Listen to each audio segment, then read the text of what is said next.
What's up, dude?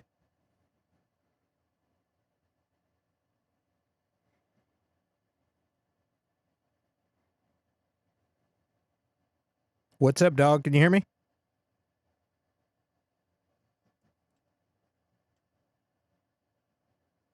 Hold on a sec.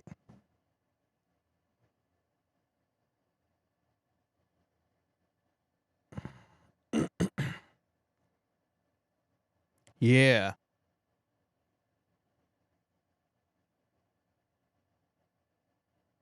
Talk.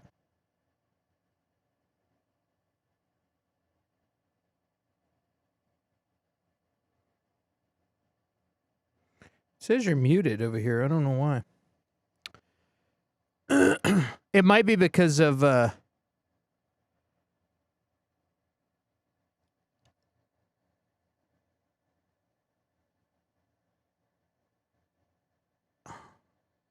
hold on one second.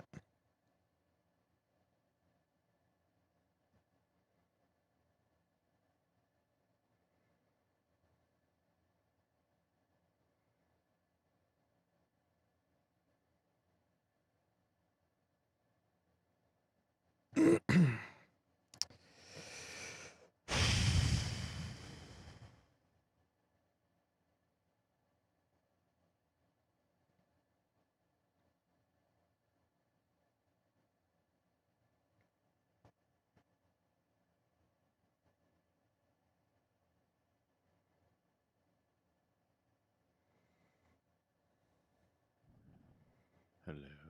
There you are. Hello, all you lovely people out there. This says we're on the air.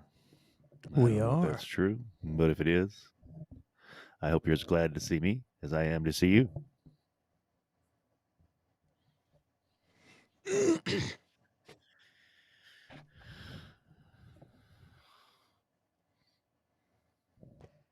Hey, what's up, guys? It's Clint. Welcome back. We're here for another episode of Versus.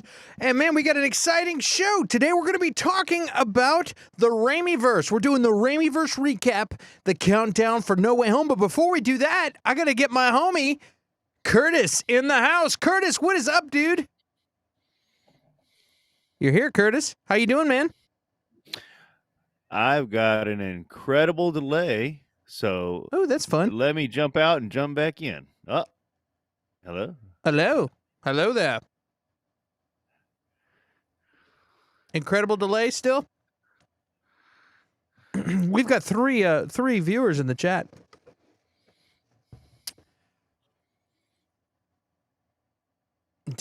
Are you jumping out and jumping back in? I'm gonna get rid of this. There, he jumped out, but he'll be back, guys. Don't worry. He's coming back.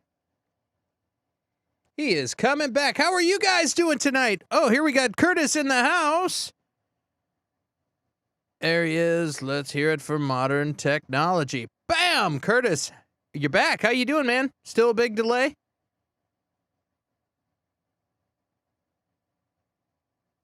Yeah? Ooh, I don't hear anything. Boy, this is fun. This is how you like to start a show. It's always a good time.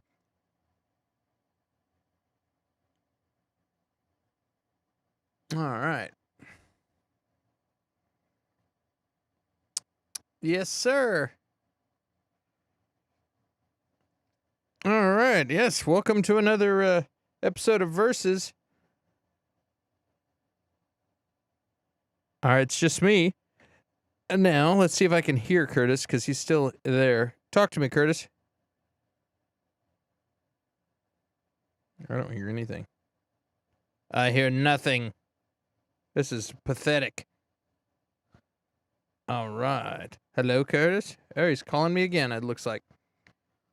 All right. So, here he is. It's Curtis in the house.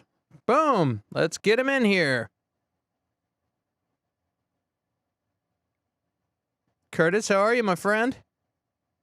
I don't know why it says you're muted.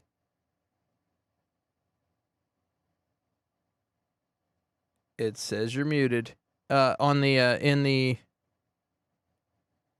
green room, did you click the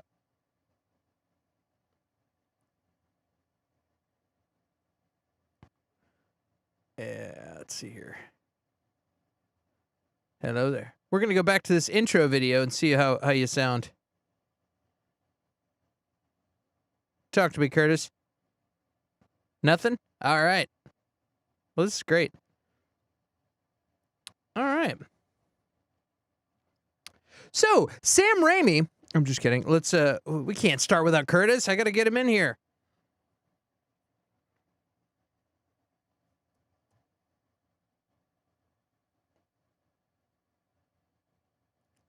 Curtis, when you click the link, does it make sure you click on the microphone when it asks you for permission? Because for some reason it says your microphone is...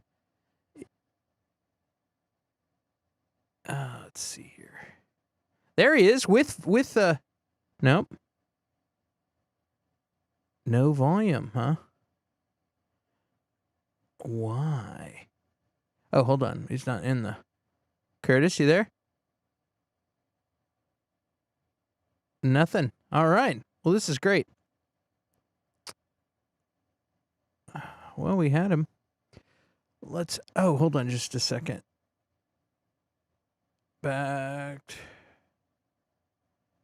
Curtis, how are you there? Hello, how are you? Hey, I got it. All right, cool. That was a weird technical difficulty. So, hey guys, what's up? It's Clint. Another episode of Versus back in the house. We got 2 people in the chat. We had 1 person left because our production sucks. But now we got 2 bakers in the house. Me and Curtis. Curtis, how's your night going? Hey, so far so good. Y'all just did a great episode of Small Screen. Hey, that was fun. And it was a blast. And glad to be here so I can tell y'all everything y'all wrong about.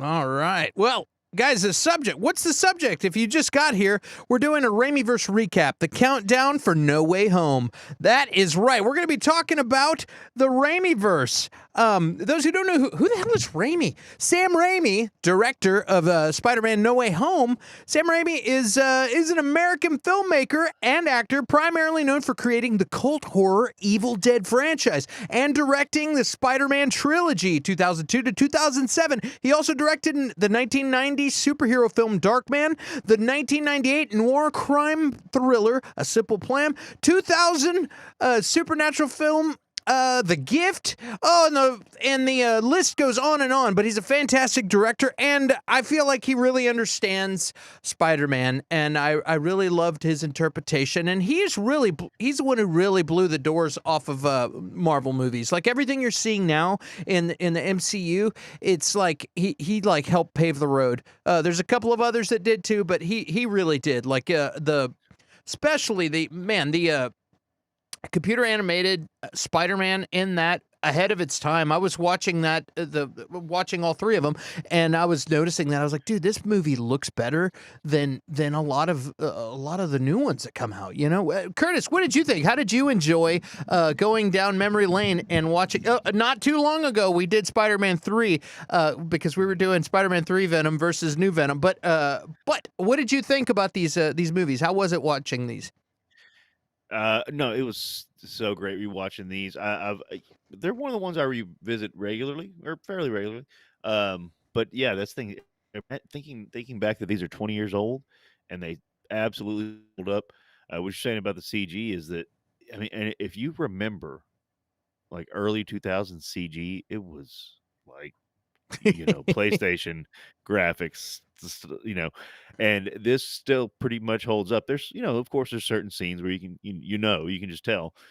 What's kind of cool about it though is it's more, animated, or not maybe because of course it's all animated, but like illustrative. It's more than looking like hyper real. It doesn't look Yeah. like so real that it's like, oh, that's fake. Um, and yeah, before this, maybe I can't remember if X-Men came out before this or which one came out first, but either way, but this was the one that that opened the door for Marvel Comics movies. This was the one that really did it and did it very, very well. And It's like they it's kind of a took shame we didn't get the continuation of his series. He wanted to keep doing more, but it's kind of like they took all of the good things that were learned from Sam Raimi and then the X-Men universe, and that's what it's like they were it's like the beta testing for what the real MCU is going to be, you know what I mean, in the future. It really is. yeah, Yeah. yeah, you're exactly right. Well, here's the movie poster for the original, and I was like, oh, it's such a beautiful image, and I was like, that is not what I remember though, and it's because I also remember this image, which to me is like, and I think it has a big thing to do with the video game that came out that made this such a huge iconic image, like that. Again, you see this and you're like, yeah, Spider-Man, but to me, this is the movie poster. You know what I mean? It's like this image is Yeah, just so awesome. and that's a much more Spider-Man pose. Like that's the Spider-Man pose. That's what everybody thinks of. And actually, you make a good point too, because a lot of movie tie-in video games are really pretty terrible. But that one Spider-Man movie tie-in game was a good, very, Oh, it's very good game. awesome. I had that on It's my great. on my laptop with a Pentium 3. It could barely keep up. I had I had a Samsung laptop, and dude, that thing could barely keep up with that game. But it was super fun, like super fun. And I think what was really cool is that movie, the motion and stuff. He would like the way he would walk up the wall and stuff, like climb Mhm. up the wall. Like in this image, I think that's why they were showing this, because that's like some of the impressive stuff about Tobey Maguire's Spider-Man is the posture and the just the look. Mhm. Also when he like they take a swing at him and he like leans all the way back. You know what I mean? Stuff like that was like this is some of the first times we're seeing stuff like that, and it was just super cool. Yeah, for sure. I agree. Um, it wasn't like I don't know. Did you ever see Ang Lee's Hulk With Edward Norton? with Eric?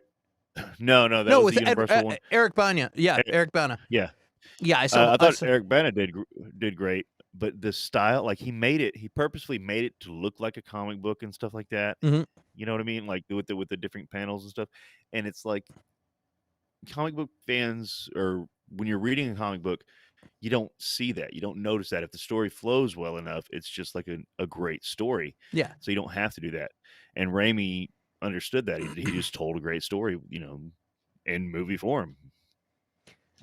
I also liked a lot in this that, and you don't see this so much in that Peter's like a nerd. You know what I mean? Like Mhm. Peter is he's a science genius, and Yeah. they don't really hit that home. They make him seem like very normal in the other like the later versions. You know what I mean? And I'm like, no, dude, this guy's supposed to be capable of even though they chose not to do the mechanical web shooters. Mhm. Like this guy's got to be smart enough to be able to do that. You know what I mean? And Right.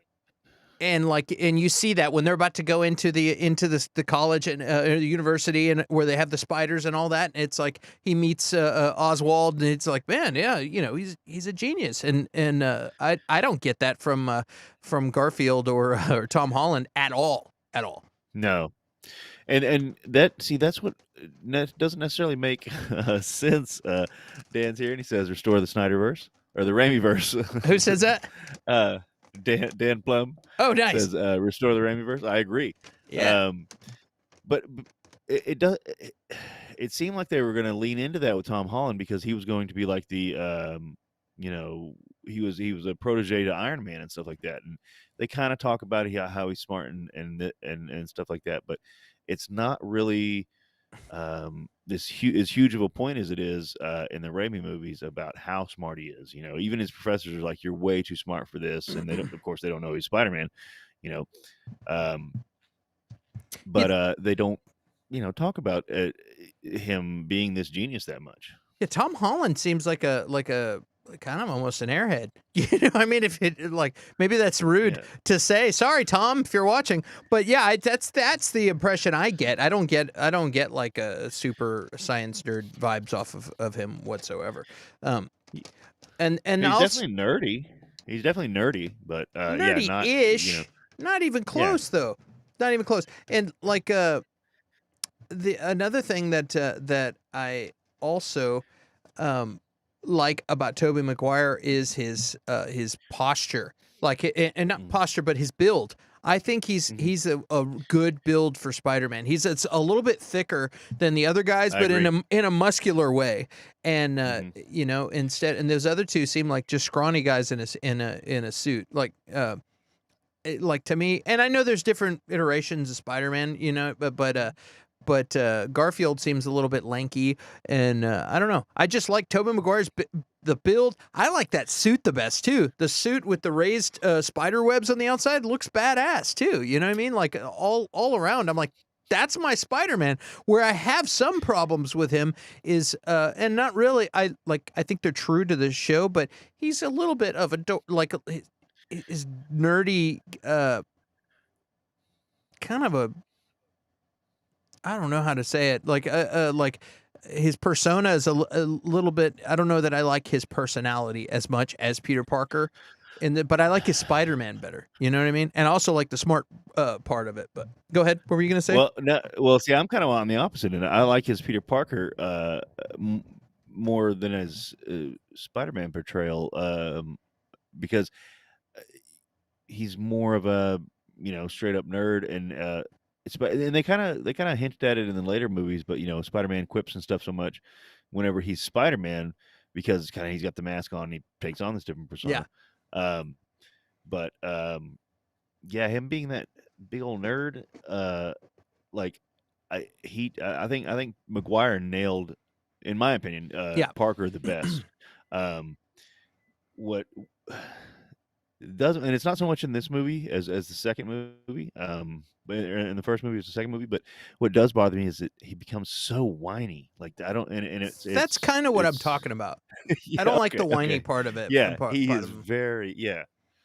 Yeah. Um, And it's kind of I mean, that's one thing about the Sam Raimi Spider-Mans. They do have a campy vibe. You know what I mean? It is a little bit campier especially so on the third one.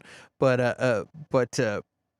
yeah. yeah, But a little bit, a little yeah, bit. I like that he talks to himself too, where he's like talking Mhm. to himself. He's like, "Hey, MJ, blah blah blah," and it's like talking to Yeah. himself, and I'm like, "Yeah, you're a dork." And, one thing that is weird too is he's kind of an asshole to Uncle Ben. You know what I mean? I was like on that scene. I'm like, why is he Mhm. so shitty to Uncle Ben? Uh, and you know, But you could say, oh, he's growing through some stuff or whatever. He's got his hormones are out of whack. I don't know, but it's yeah, no, he's a teenager. Like that's rewatching this. I'm sure I've watched.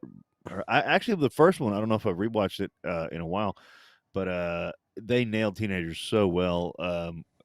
Especially whenever at the very beginning, like you were saying, and he walks in, they're showing how smart he is, and he says, "The spider, blah blah blah blah blah blah," and Harry goes, "Why do you think I would care about that?" And then Mary Jane says, "Oh, this is so cool," and he's like. And then Harry's like, "Well, the spider, blah blah blah blah yeah, blah." Like it's like that's totally a young, like yeah, absolutely. uh, yeah. But yeah, he's just being a shitty teenager. As a teacher, teenagers are just shitty people. Like even the best ones are just fucking awful people. Like, and they'll grow out of it. But God, they were the worst. And what about Macho Man? Do you like seeing Macho Man? Oh, oh yeah, yeah. That's he just nailed it. Buzzsaw! Uh, I mean, he was the best. And it was perfect. They didn't. It, it, they made it. That's one thing about this film. It's so concise. It's such a like as an origin film. It's concise. You get the origin. Um, you but it's not the whole focus of the movie.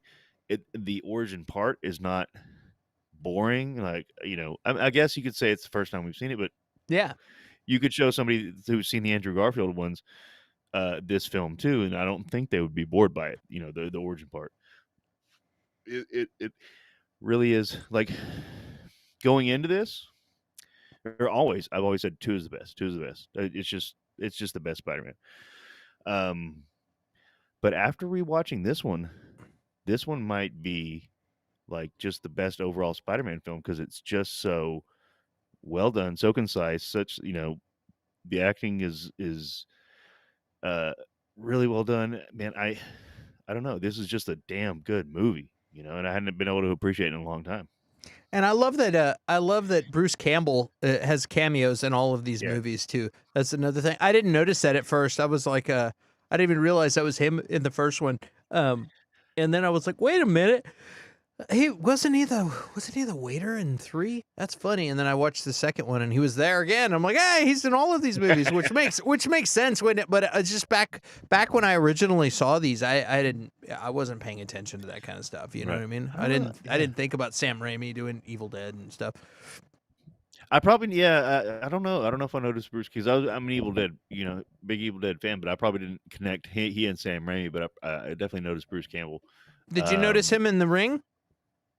In The Ring? He was the announcer in Spider-Man in the wrestling match. Oh! I thought you were talking about the movie The Ring. Yeah. No. Yeah, he basically gave Spider-Man his name, like because the human Spider. He's like, that's fucking terrible. No. The Amazing Spider-Man. Another thing that was kind of weird, which kind of puts a time on it. Oh, here's the thing. Did they ever mention in the comics? Because I grew up with Spider-Man cartoons, Spider-Man shows, everything, but I didn't read a lot of Spider-Man comics. But did they ever mention what happened to Peter's actual parents? Or is that just a mystery? Because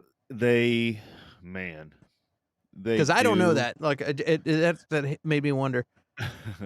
So that's a whole thing. They've retconned it at least twice. Originally, I think they got in a car wreck. Like the original story was like it was just like they got in a car wreck or something, and then whenever he was little, and his aunt and his uncle took him over. Somebody might correct me on that, but they just died, suddenly. Then there's a story arc where they were actually agents of the Red Skull or something like that, or they were agents and the Red Skull killed them.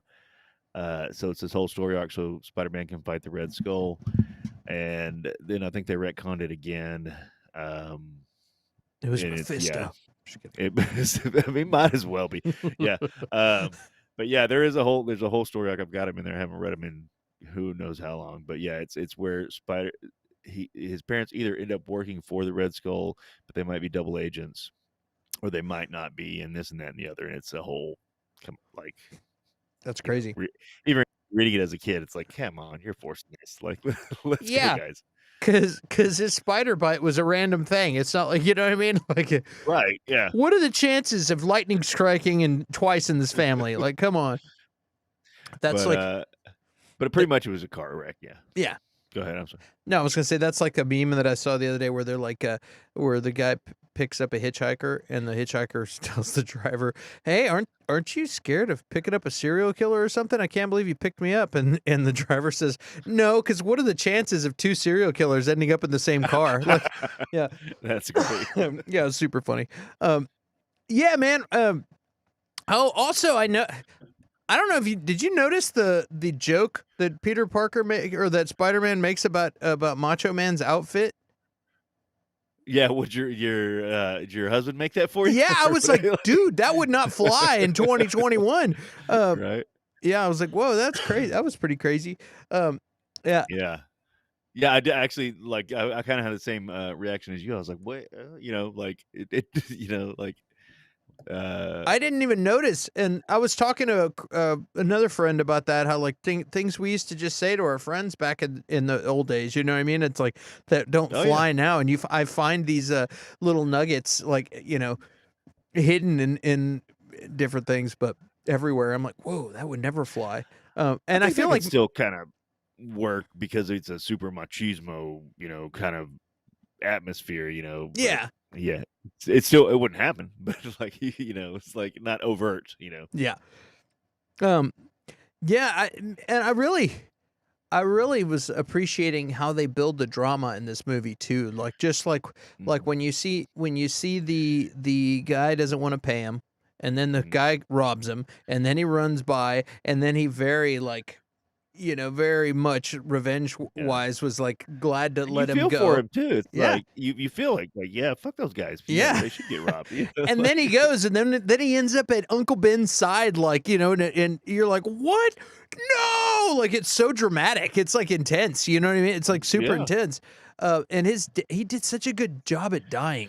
Like Uncle Well, Ben, he's like trying to say something, he can't even say anything. He's like. Like and he dies like it's usually they get a word or two out, but he looks like he's in horror, like he's yeah.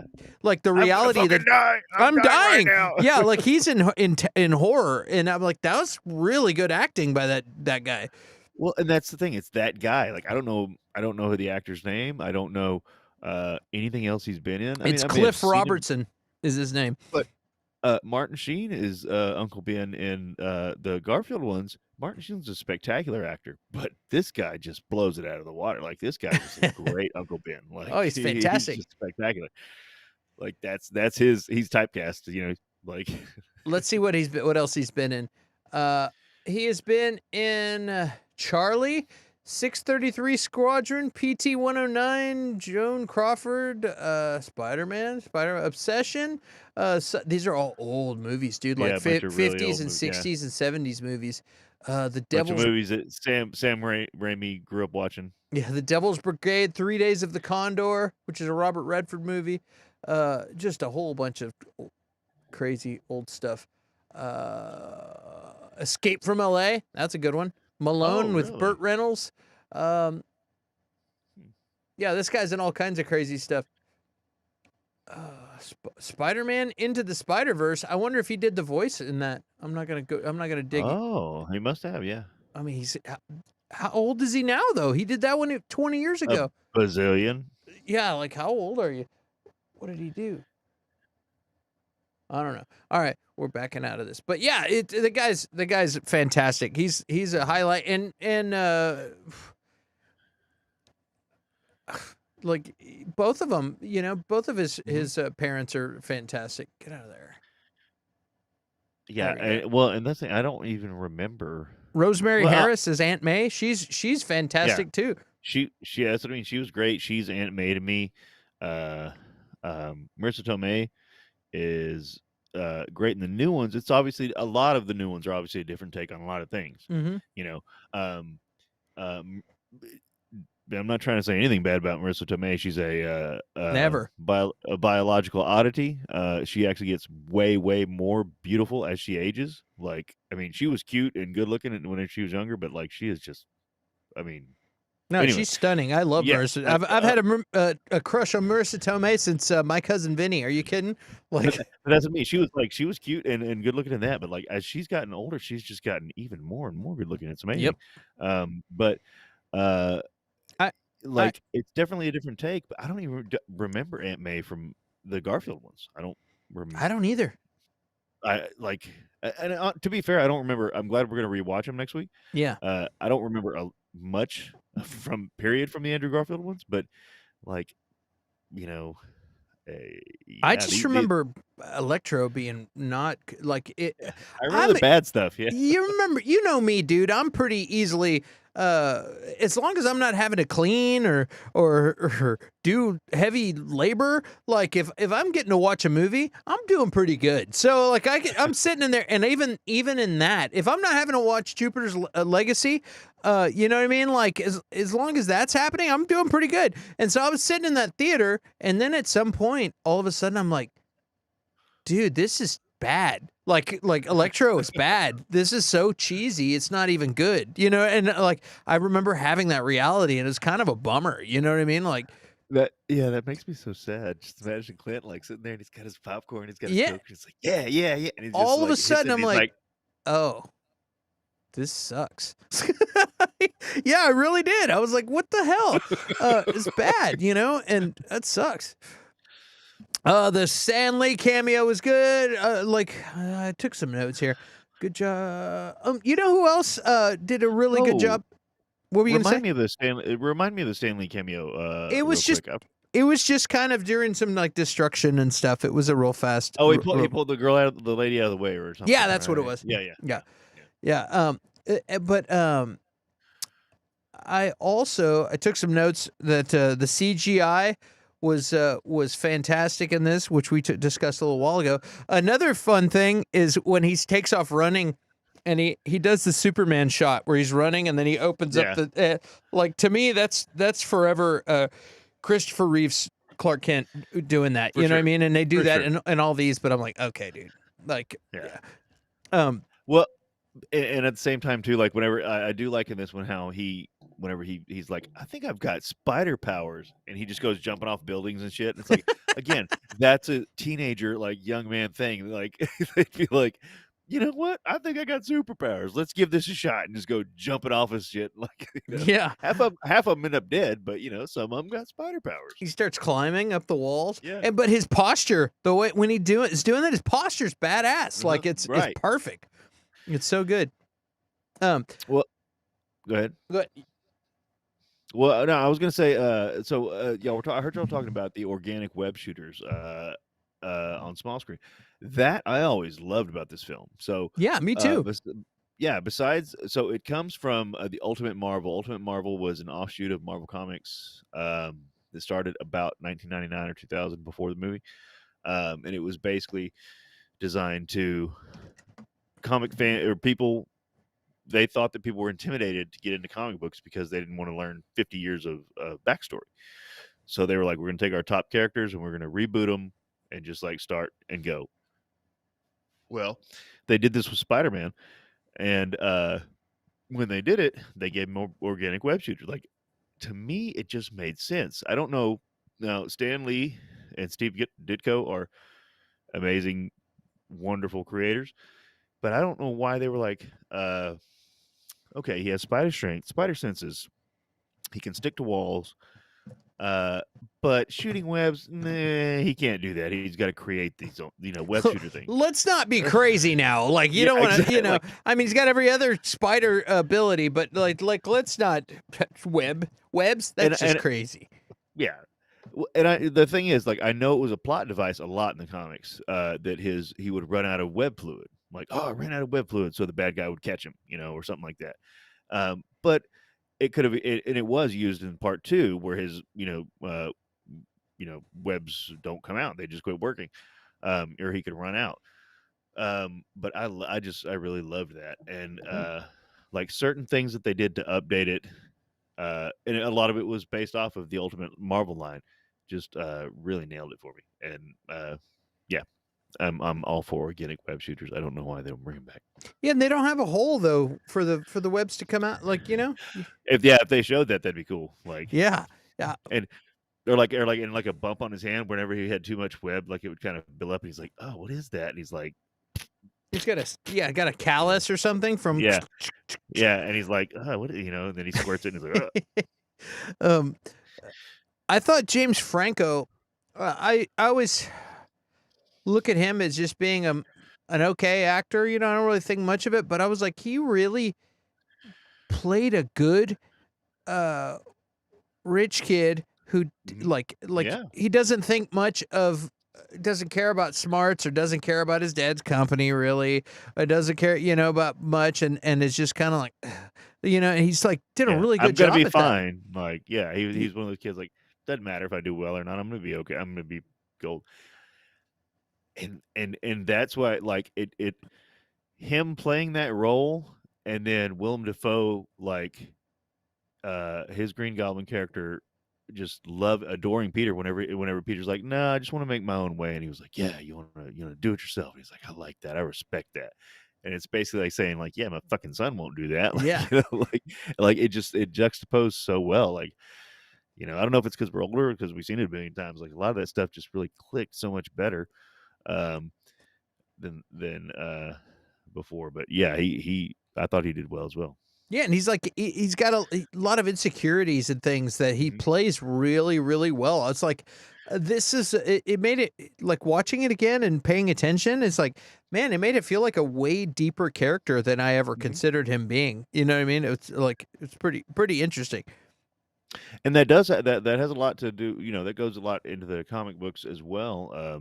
Like Harry Osborn is kind of a shit in the comics. He's kind of a he's Peter's friend, but he's a little more kind of geeky, and at least from what I remember. Of course, there's tons of different runs and stuff, but he was kind of geekier than James Franco's character and stuff like that. But yeah, he was just a little shit. I mean, every time he'd be in a comic, I'd be like, "Oh God, this fucking Oh, guy this again." guy. Yeah, and he'd be like, "Oh, he turns into the Green Goblin." Oh, but then he gets out of it, and then like he wants to be Peter's best friend. Oh, he's the Green Goblin again. Like Who we got in the chat right now? Anybody? Anybody in the chat? I see two on here. I'm like, is it just you and I, dude? Two. well, Well, Plum was in here earlier. Plum was, but I'm not seeing any comments. We had Plum. Here, we'll put Plum's comment back on the screen, just cause. Yeah. Let's do that Raimi-verse. Yeah. And how about that iconic upside down kiss? That's like Yeah. legendary. I can't believe he did that to somebody else in Spider-Man 3. What is wrong with you, dude? Yeah. Although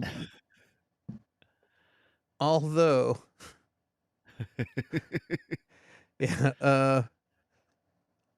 what was I gonna say here? There we go. Yeah, if it was Bryce Dallas Howard, though, I mean, I could probably, Yeah. I guess, I have a thing for her. Also, Just doing it for the crowd, yeah, and she directs some Mandalorian stuff now too. So Oh, really? I'm a Oh, fan that's of her. pretty Yeah, cool. yeah, she's got some dude. If you haven't started watching the Mandalorian more yet to get caught up, there's just as good as the show is the behind the scenes show for that.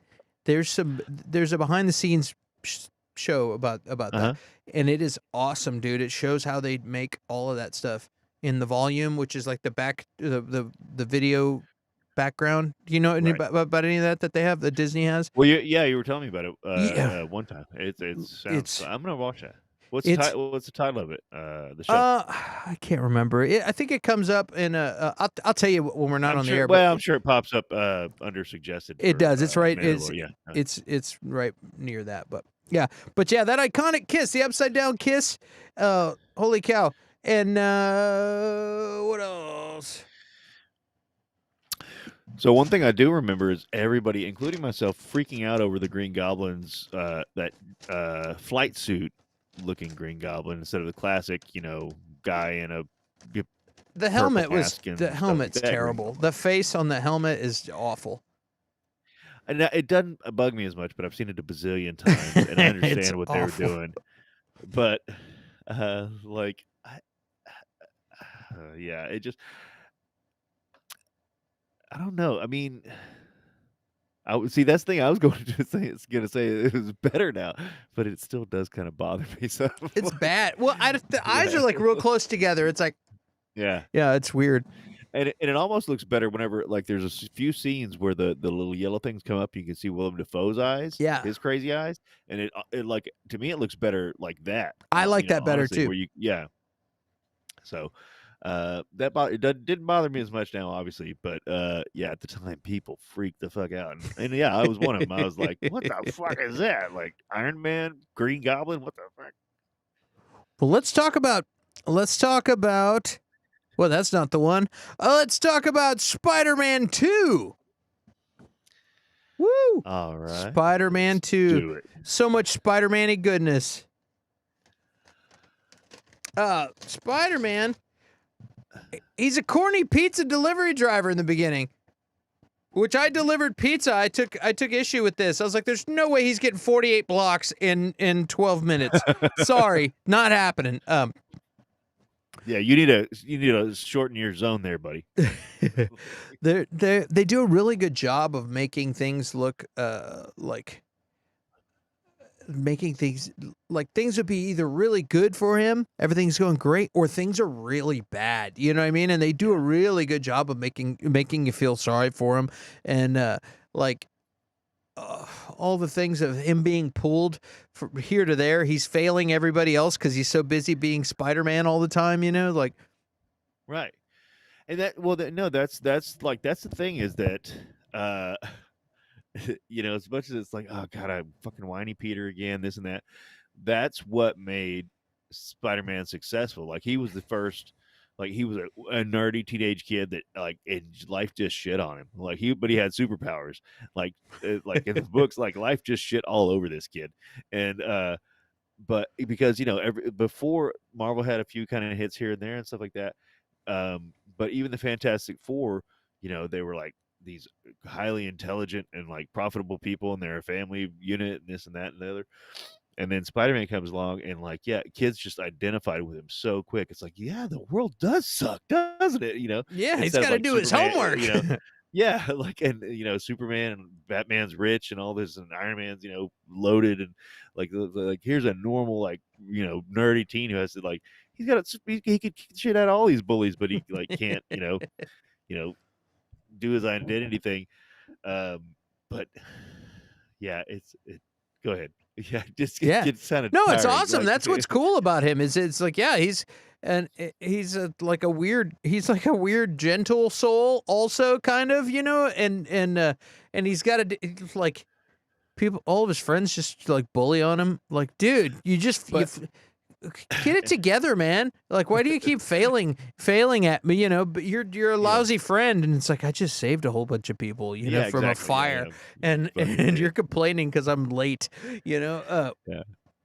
Well, Well, but at the same point too, like in the comics, it's spread out one issue per month, as opposed to for 2 hours. So it's not as noticeable how whiny he is. Yeah. He's Well, in this episode, woo-wee, excuse the yawn. In this episode, they go to a university, or they go to actually they go and Harry Oswald hooks Peter up with a meeting with Dr. Otto Octavius. And they're going to do a fusion experiment that is going to bring a bunch of money to Oscorp, and this is going to be great. And they end up showing some tentacles that can handle this thing, that are powerful and not magnetic, and are capable of controlling this thing. And then stuff goes crazy, and the thing goes off the rails, and it turns into a horror movie for a second. Like, those things are horrifying. Like, they go when after it all ends up where it blows up and everything causes trouble, and Doc Ock, he doesn't wake up. His hands wake up before he does, and he lost his inhibitor chip, and it's fused to his body, and they're controlling him. The AI in the tentacles is now controlling him, and when he wakes up, or when his hands wake up, when the tentacles wake up, I was like, I didn't remember these elements of horror. It's actually scary. Like, these things are killing everyone in the room. And there's even a scene where the nurse gets dragged off, and her hands are scratching the cement or the floor. And I'm like, dude, that's definitely a horror film director at work here in this comic book movie. Oh, what do you what do you think about Doc Ock as a villain and all of the things I just said? So definitely the surgery scene, and a lot of people are like, it's so out of place. But yeah, if you know Sam Raimi, it's completely in place. He's probably wanted to do that with like every Spider-Man movie. He just couldn't find a spot, and he was able to with this one. And if you're not sure if it's a horror director, and it's like, if you're thinking it's just a weird scene, whenever they reach for that surgical chainsaw to defend themselves, when have you've seen a real bone saw, like it's a little spit, like they have, for some reason they have like this sterling silver surgical chainsaw, and he's like, "Argh!" Like, why would that be in a hospital room? I love that all these that they have minds of their own and stuff. Well, and you pointed out, I don't know if it was when we were talking or something you said on small screen about when the and I'd never know I'd seen the movie a bazillion times and never noticed it before when the AI take or when the tentacles take over, they have that red glow. When he's in charge, they have the blue glow. Right. And I had never noticed that before, and I noticed it much more this time after you had said that, Mm-hmm. and that's a pretty cool point. That's a thing that people were pointing out when they got leaks or whenever they started showing the No Way Home trailer. They'd be like, "Dude, did you notice that the red hands were or the red glow was happening in the trailer with or the people were talking a lot about that in the trailer. Like people are paying attention to see is that good Doc Ock or bad Doc Ock in this? You know what I mean? So which is pretty interesting. Yeah, I thought that was really cool. Actually, that's what it was. I heard it on your small screen video. Whenever you were mentioning that, I think. Um, but this Doc Ock is a villain. Like I said before, anytime somebody would ask me, like what's the best Spider-Man movie, I'd be like, well, Spider-Man 2. Just go-to answer is, that was just what it was. Again, rewatching these, like one might be the better movie, but the thing is, Alfred Molina as Doc Ock just nails it so much that it overshadows a lot of the flaws in part two. Yeah, I yeah. mean, he is like Green Goblin. He's crazy, and some stuff happens and this and that, and he's like, Doc Ock is a straight up villain. When they're on the train car and he's just chucking people out to get Spider-Man distracted, Yeah. that's a villain. Like he is just a straight up full on villain. And it's like you makes you like it's dangerous for Spider-Man. It's like Green Goblin's like, yeah, be on my team, yeah, like it's a good plot point, but Doc Ock is a fucking villain. Like if he doesn't kill you, his tentacles are gonna kill you. Like Yeah. he doesn't even have a choice. Like it's he does it so well, and he just steals. Or he overshadows everything that's negative about the movie. Did I notice this time because I was looking for it? But I It, mean, it's still a great film.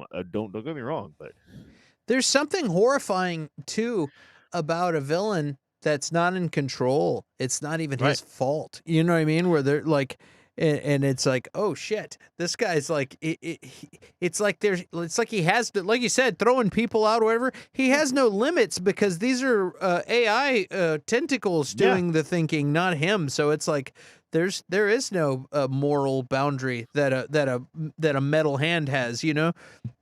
and he does. It's Molina like when he's playing Otto Octavius, and he's talking to Peter, and he's like, "Yeah, love's the best thing in the world, man." Blah blah blah, and goes to this completely different guy that's like, "Come on, Peter," blah blah blah blah blah, and then at the end comes back and he's like, "What's going on?" Like you can like it seems like he's playing two different characters. I mean, he's supposed to, I mean, he is, but yeah.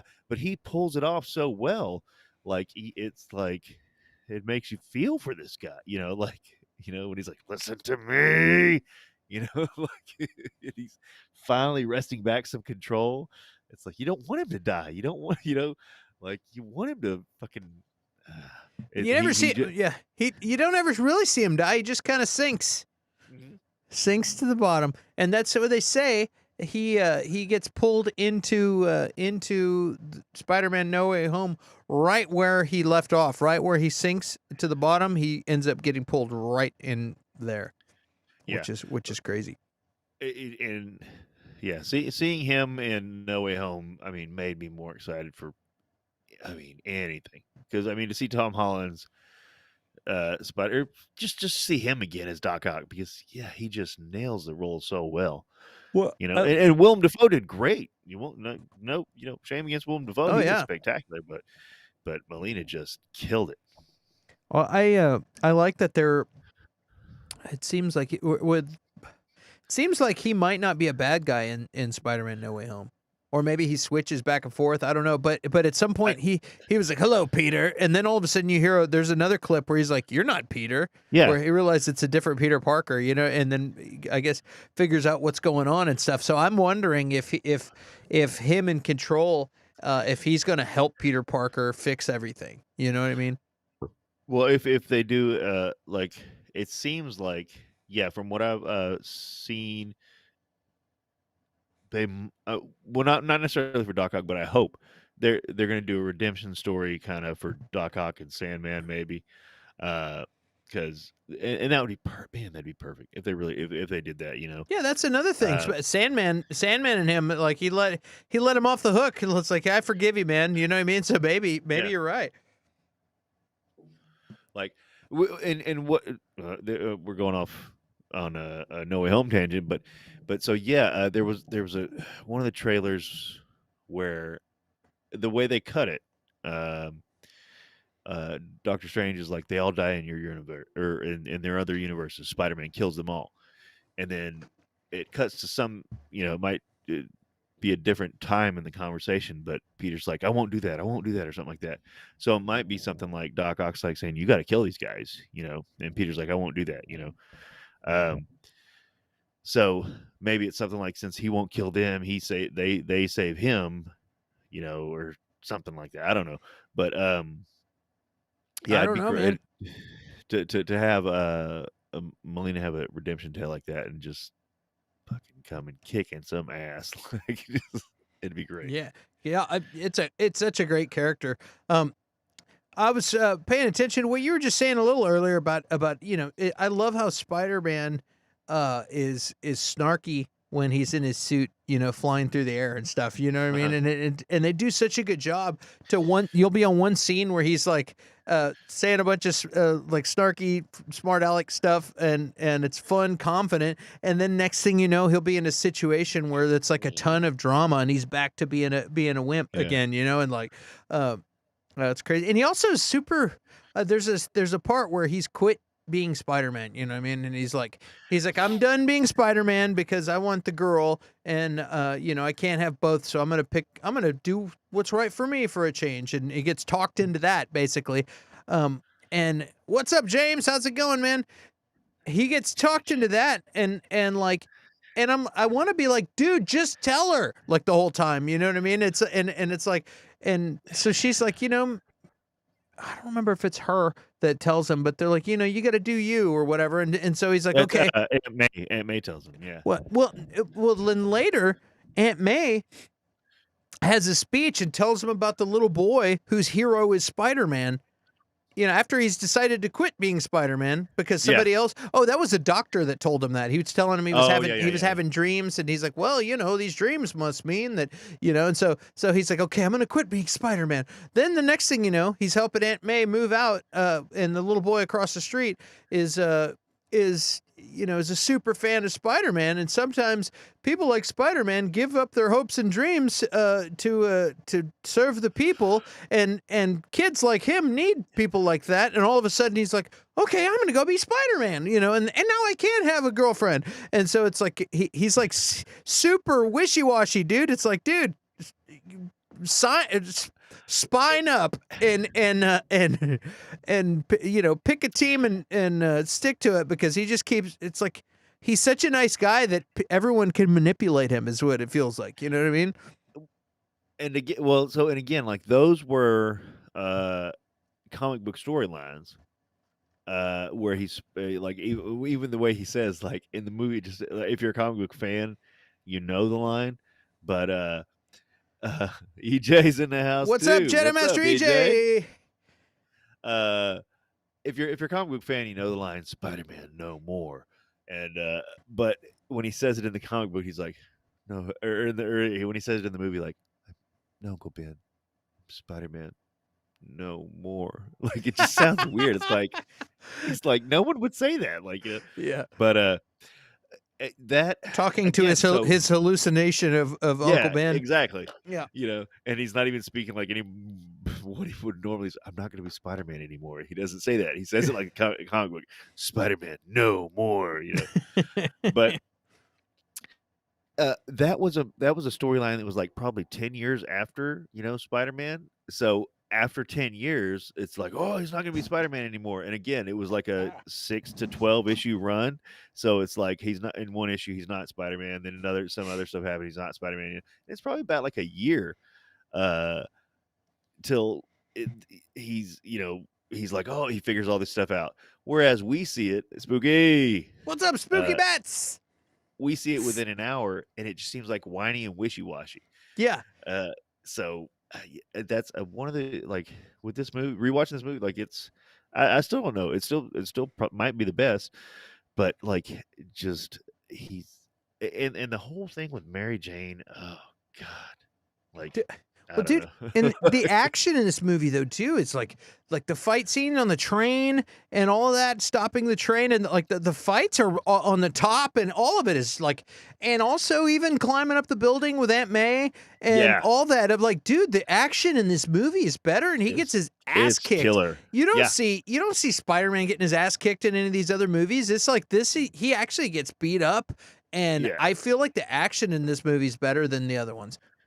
And I love how they played off of the first one. I mean, literally one of my favorite scenes. How they played off the first one. Whenever they're like throwing stuff, and they're like, if you want to fight Spider-Man, you gotta mess with me, and all the New Yorkers like, yeah, all Yeah. that spirit.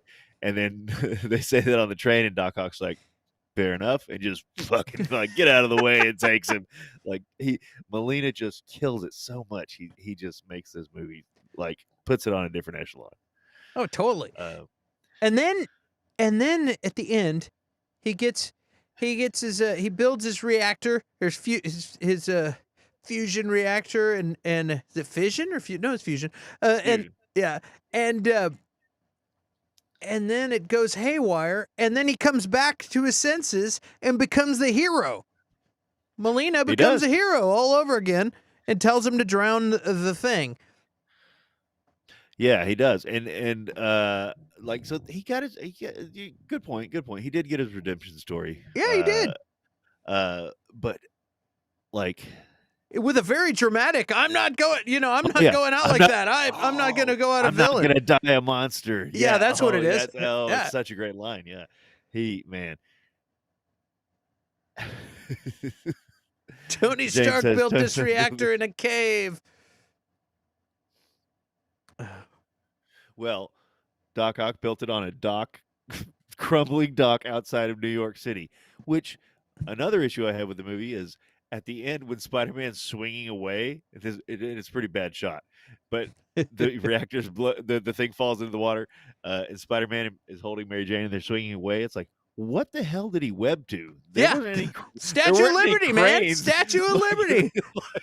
he can't shoot his webs 40 miles. Like, what the hell did he web Hold to? my beer. I got this. No, I also like that he was like, how do I shut it off? And then he's like, no, I want to do this. Like one, it's my baby. I'm gonna kill my baby, my own creation. And two, and two, I want to go out on top as a hero and not be the douchebag that just did all these terrible things. Totally mangle Spidey. Yeah, Doc Ock beats a crap out of him, dude. Like, For bad. Sure. And bad. I could. That's what I mean. Like you could put him in it. He's in the multiverse, so you could put him in the Marvelverse. And Doc Ock, like I could see him holding his own with it. I mean, and he did in the comics too. Like he would cross over, uh, with other heroes as well, and he could straight up hold his own. Like you don't. I mean, because he's got those fucking things, and he's smart as hell. Like man, I could see him coming into the multiverse and like just wrecking some shop. It'd be awesome. And he's mean. And being like a Loki character, like he could go back and forth. Because of the tentacles and stuff. I could see him if they really are smart, like. Switching back and forth, like, oh, and I'm a good guy now. Like, oh, and then, oh, wait, Until I take over. I'm a bad guy. Yeah. I'm good until I'm not. Yeah. Yeah. Nice until you're not. Also, I was thinking about so MJ leaves J.K. Simmons' son at the altar. It is his son, right? Isn't it? Yes. Yep. Yeah. That's J. Jonah Jameson's son, who ends up becoming Werewolf by Night in the comics. But which we're gonna end up seeing him in. He's gonna be in the. What's the? No, what's the series? I'm having a brain fart. I think I've been talking for too long. the show. Facts of Life. Come on, dude! It's a Marvel series coming up with the Marvel white Batman. Oh, Moon Knight. Khonshu is the god that Moon made Knight. him Yeah. Moon Knight. Oh, okay. Yeah, I could for sure. remember Okay. Khonshu, but I couldn't remember Moon Knight. Yeah, he's Werewolf by Night supposed to be in that, from what I understand. So That would be cool. which is pretty Now, interesting. is he? Do you know? I don't. Is he going to be okay? Jameson's son, because Thanks, Dan. I was having a brain fart there. Yeah, I couldn't see that. But see, that's what's weird. That's like technically a Spider-Man property too. I would think if they can pull off Morbius, then I don't. I don't the know. rights That's just whole something thing I is heard. So weird. Yeah. So No, but I believe that because he was in. Moon Knight fought him. Yeah, I didn't hear that. I didn't hear that from Kevin Feige. I just heard that from rumblings on the internet. But sometimes when they do that, when they when they negotiate a contract for like, hey, okay, we're going to buy the rights to Spider-Man, they probably have a list of the side characters, and he just might not have been on the list. Yeah, and then they might not call it, just like they were able to have Wanda and Quicksilver in the Avengers, as long as they didn't call them mutants and Right. stuff like that. So they might call him, Werewolf by Midnight or some shit like that. I don't know. Wolf by Night. They'll call him 12 minutes to midnight. Yeah. Well, so does what I was going to ask is later. I don't remember. Does J. Jonah Jameson know that Peter is dating MJ later? In 3, because they end up together. Because I feel like he would have some resentment towards Peter for hanging out with his with the girl that wasted the caviar that he canceled.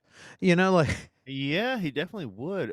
But I mean, they don't mention it really Unless they keep it low key. I was just thinking about that when he's like, cancel the caviar. Then I'm like, hey, I wonder if wouldn't he be pissed at Peter for that, for hanging out with her? But if they did, they could make a good point. Like, since her life goes in the shitter, like he could be like, yeah, good. Of course, she's dating somebody like Parker. Look at her. Once she left my son, yeah, her, cause she loses all her parts and stuff like that. They can make that work. But I really don't think they mention it. And I think that's a good point. I don't think they mention it at all. No, I don't think he knows, because he only cares about hating Spidey. I think you're probably right. It was just a thing I thought about when as soon as he calls the caterer and says, "Hey, cancel the caviar." I was like, "Hey, wait a minute. I wonder if he's pissed at Peter." Yeah, and Plum says, "Pretty sure he barely knows his son besides the accolades." Like, yeah, right. Yeah, totally. This is my son. What's your name? He's an astronaut, but JJ sounds like a bad dad. I think you're right, dude. I think you are right. Oh man. Could you imagine him potty training? What are you doing? Have you taken a crap? Did you take a crap yet? Oh, how did you take it? Did you wipe your butt? I'll go ahead and wipe your butt. Get the papers. Where's the butt? He's also one of my favorite characters, though. He's badass. He completely makes that character. He just and again, not to shit on him, because maybe I'll be saying how great they are next week. I really don't think so, but I don't remember who J. Jonah Jameson was in the Garfield ones. Do you? I don't, but I'll tell you real fast. Well, no, but that's what I mean. Like he is J. Jonah. He, like, from the comics, like, he looks like him. He acts exactly like you would imagine him to be. I'm gonna tell you real quick. Yeah. Parker, you date my son's ex-fiance? Screw that! I need pictures of Spider-Man. Let's go. Says Plum.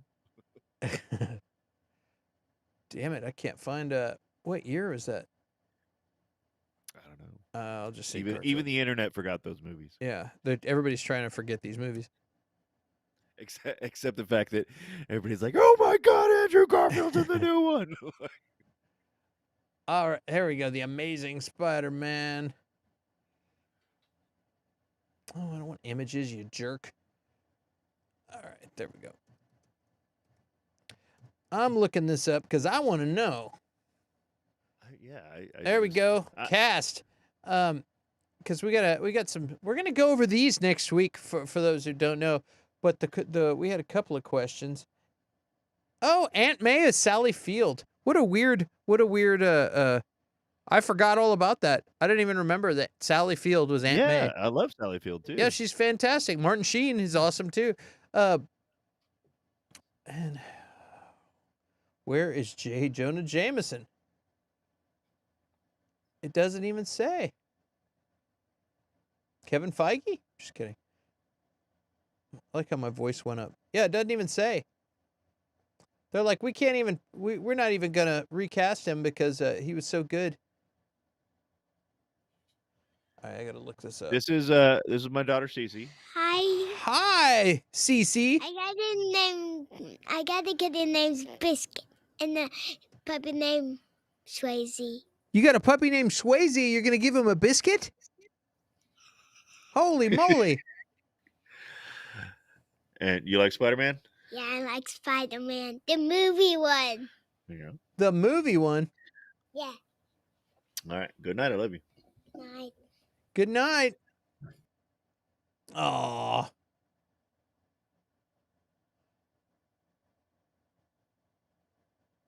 Is it Ed Asner? It doesn't really say. Dan Plum, did they just make a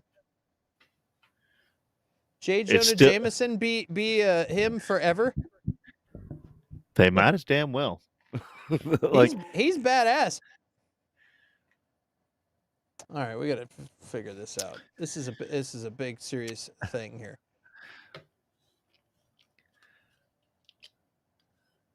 This is the biggest. Thank you. You're supposed to talk while when I'm typing. This is the worst dead air ever. Yeah, thank you. That's my daughter Cece. She likes Spider-Man. Her favorite Spider-Man movie is Into the Spider-Verse, of course. Which is I think we're doing those three next week. The Garfield and Into the Spider-Verse, and then week after we'll be doing the MCU Spider-Man and the new one, obviously. Yeah, that's gonna be a good time. I'm glad we're doing these. These are fun. Yeah, really, and I'm kind of excited. Just because we haven't done, or I haven't seen. Like, I think I watched the, Garfield ones definitely once, maybe twice, but that's the only thing I remember is that they were highly forgettable. Like I said, besides the bad stuff, and I hope I just heads up, Clint. I actually did rewatch Shang-Chi. It was better on the second watch. I did. Wait, say that again. It was better on the second watch. However, because I knew what the hell was going on, I watched it with my wife and my kids, and my kids really did dig it. They enjoyed it. My son had already seen it. My wife hadn't. Or my daughter hadn't. Nor had my wife. But my wife was like, like halfway through the movie, she's like, so what's going on? What's happening? Like, who's what? Huh? And I'm like, exactly. That's my point. Like 5 different plot lines going on. So it was better on a rewatch, but only because I could figure out like the story. Man, dude, I'm like going through the Wikipedia and it doesn't show any J. Jonah Jameson. How is that possible? Is he in it? Maybe he's not working at the paper yet. In those, maybe it's super weird. He's still a high school I'm like, kid, this maybe. gotta be here. He's not. All right, we're done with that. Check the Venom Carnage movie cast. Pretty sure he was J. Jonah Jameson in that too. Yeah, he was in that for sure. Yep, he absolutely was. Yep, for sure. Super weird. Not in the MCU, Dan. You're right. He's definitely in the MCU, but for the Garfield movies, I don't. We were talking. I don't remember him at all from the Garfield movies. So was he not in it, or was he? I don't know. Played by someone. Yeah, that's the conundrum we have. Yes, he's definitely still J.K. Simmons in the MCU. You're right. He's in the MCU only because Venom crossed over, and he was in the Tom Holland movies? He was at the very end of Far From Home. Yes. Remember whenever he's like, Spider-Man killed Mysterio. Yeah, I just remember that from the. I'm gonna get a nosebleed from this. All right, I'm done with this.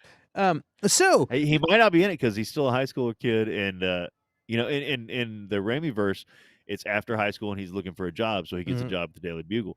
So in the Garfield ones, he's a high schooler the whole time, isn't he? Or at least in the first one, he's a high schooler the whole time. So Anyway, J. Jonah Jameson's gonna know. He knows Tom Holland and he knows Tobey Maguire. So but he's not got. Andrew Garfield.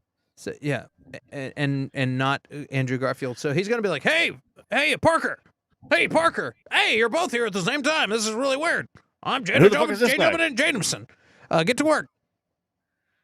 Who the fuck is this guy? Oh, I'm Paco too. I hit the wrong screen. So we got, what do you think about a little Spider-Man 3? We're only going to talk about this for a little bit because I didn't rewatch this movie because it's trash. But it has some good elements to it. This is not my favorite. Saying trash is very rude. I should have said that. I take it back. Take it back. But that was my least favorite of the ones. And I'm going to say mainly it's because of Topher Grace in this movie. He's such a smarmy '90s douchebag in this show, and it ruined it for me. So I my apologies to everyone involved. I think Thomas Hayden was fantastic. Everyone in this movie, and I also want to point out that Elizabeth Banks is, the secretary for J. Jonah Jameson, and she's fantastic, and it's fun to see her in her early years. Bryce Dallas Howard is in the movie too. She is fantastic. I got nothing but great things to say, but I could say that emo Peter Parker, once he gets that suit that takes over him, is a real bummer, man. That's hard to watch. We watched it a few weeks ago, and I couldn't do it again. Thoughts? Jedi Master EJ says, "Disco Toby." Yeah, dude. Disco Toby. Yeah, I just could not. I couldn't watch it again. I was like, I can't watch it again. I just sat through that. I really had Ladies fun. and gentlemen, I if had you missed fun. it the first time, Clint likes everything, but Spider-Man 3. Yeah, there's two things I don't like. Jupiter's Legacy. One of them, and I like part of Spider-Man 3 because Bryce Dallas Howard is in it, and I love her. But as Jupiter's Legacy and emo Peter Parker, what's worse? I couldn't say. Guys.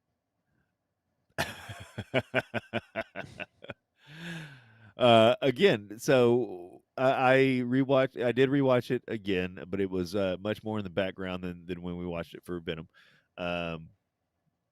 Spooky says my favorite part of the Toby Spidey was when he was trying to shoot his web for the first time. Yeah, and he hits the lunch tray and he like knocks it back up. That was my favorite Flash as well. Magnola or whatever his name is. Yeah. I mean, Yeah, 'cause he Joe was like- Magnola. Yeah. Magnolo. Are you calling Venom Dan Plum? Are you calling Venom from the Venom movies? Are you calling him a campy WB character?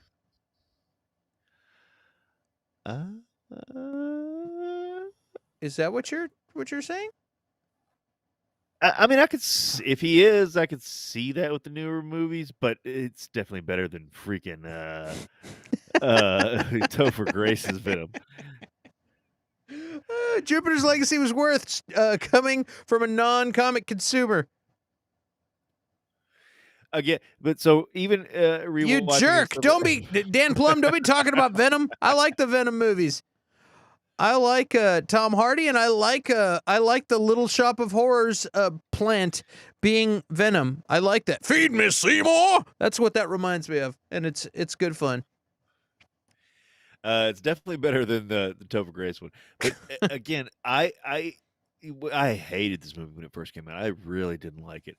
I hadn't rewatched it in a long time, or I'd given it a couple rewatches, but then it'd been a long time. We were gonna do the Venom episode. I rewatched it in depth then, and like I said, I put it back on the background again for this week. But it's just I'm seeing more the movie that Sam Raimi wanted it to be, not the movie that it is. And like the Sandman story is overlapping everything for me. Like that could have been such a good movie. Like you could see what he wanted to do with it. Sandman is a really developed character. Venom is just kind of there. Like I mean, even the Venom storyline, like with Topher Grace, like oh you like they just kind of shoehorn that in. Like you fake that one photo, you know. I mean that's kind of how it happens in the comic books, but again, the timeline is longer and it's kind of drawn out more. The Eddie Brock character is drawn out more.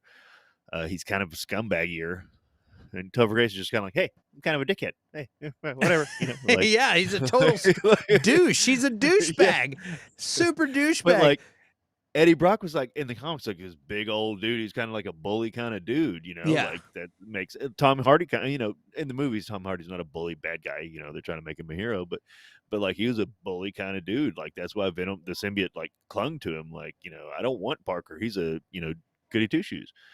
Um, but Dan says the Venom I like is scary AF. America's funniest. You forgot the V. America's funniest videos. um, Tom is great. Brock for sure. He fills out the symbiote better. Live long and prosper, says the Trek memes. Hello, Trek memes. Yeah, and Spooky agrees. Also, Eddie and Venom are supposedly in love with each other. Secret love. In the movie or in the comic? I think she means in the movie. But well, kind of, yeah. In the movie, I could see that. I could definitely see that.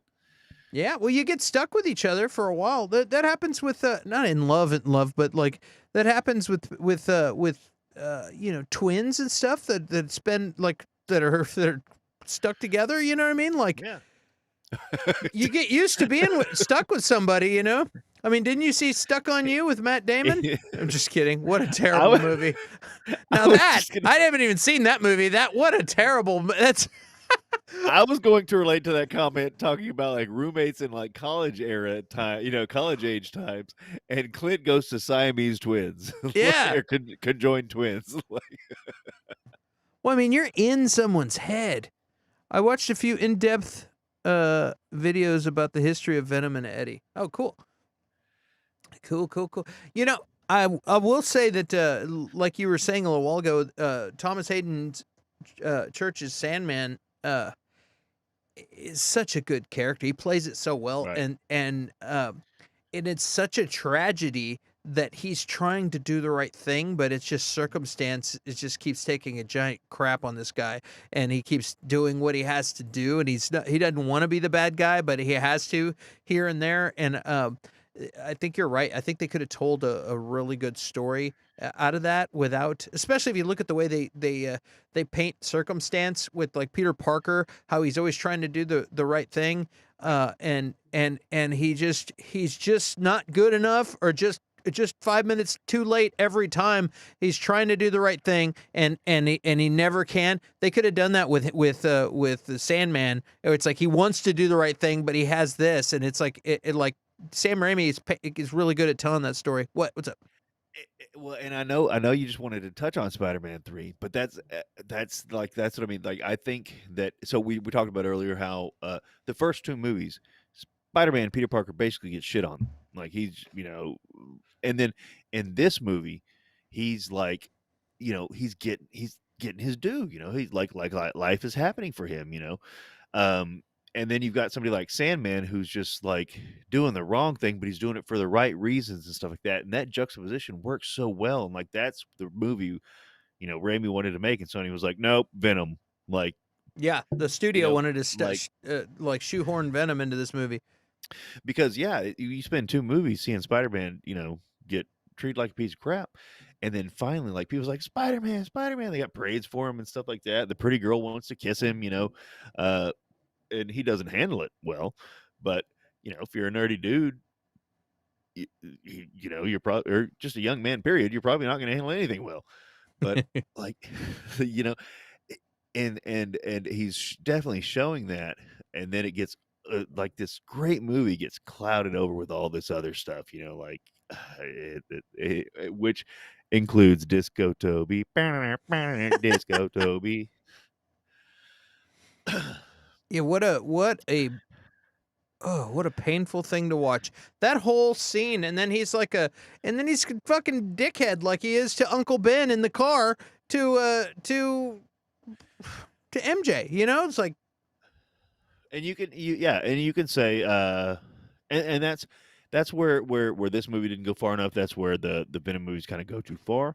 Um, uh, that's the influence of the symbiote. Okay, that's why he's being a dick and blah blah blah. In the comics, like, it was cool. Like, the symbiote, he would be asleep, and the symbiote would take his body, and he would go out fighting crime. He would just be beating up guys. The symbiote just wanted action, didn't want to eat people, you know. But it would go out like looking for action, and he would be literally asleep the whole time. But he would wake up. He's like, God, I'm so tired. Like, and Spider-Man didn't know what was going on. He didn't know it yeah, was symbiote. He thought it was just a suit, and like and that was actually Venom's webs are organic webs. It's just part of the symbiote, and like he could shoot him. He shot him out of the top of his wrist, and he would shoot him like that. Anyway, whatever. oh, that's good information. Yeah, but that's probably what led into organic web shooters in Ultimate Marvel. But anyway, but yeah, like, and so the definitely the Raimi movie didn't talk about like that part of it, but the Venom movie takes it a little too far, and it's like, I want to eat people, and I do actually really like that about the Venom movie. Don't get me wrong, but the character hadn't been done justice yet necessarily. Let's see here. I think the issue was that Peter was bad because of Venom, and all of the villains turned into good guys. So confusing. I think that's the movie. That's what I mean. I really think that's what they're going for. Jedi Master EJ says Sandman could have been the only villain for Spidey 3, but they kind of went for the Superman 3 route. It went the same route. First movie gets his powers. Second movie loses powers. Yep. Third movie turns bad. James says yeah, in the comics, the symbiote preyed on his dark side, hence the disco dance scene in Spider-Man 3. LOL. Yes, definitely preyed on his dark side, but and that's what I mean. They take it in the Venom movie, like to be eating people and stuff like that. Again, I enjoyed, but like, they didn't show any of that in the Raimi film because Raimi didn't want him in there. Like, really. Apparently, this was supposed to be a movie about Sandman, and yeah, Raimi has been quoted saying he doesn't even like Venom. Yeah, and fair enough. I love Venom, but I like the older characters too. And Raimi wanted this to be Sandman and the Vulture, and there was even a pre-planned Spider-Man 4 where the Vulture was supposed to be in Spider-Man 3, breaking Sandman out of prison, and then like that's kind of, you might see him, for a minute later on, and then the Vulture is the villain in Spider-Man 4. And again, the Vulture he's dying of some disease, and so the reason he does all of his stuff is to basically get money to find himself a cure. So it's another kind of altruistic, or not altruistic, but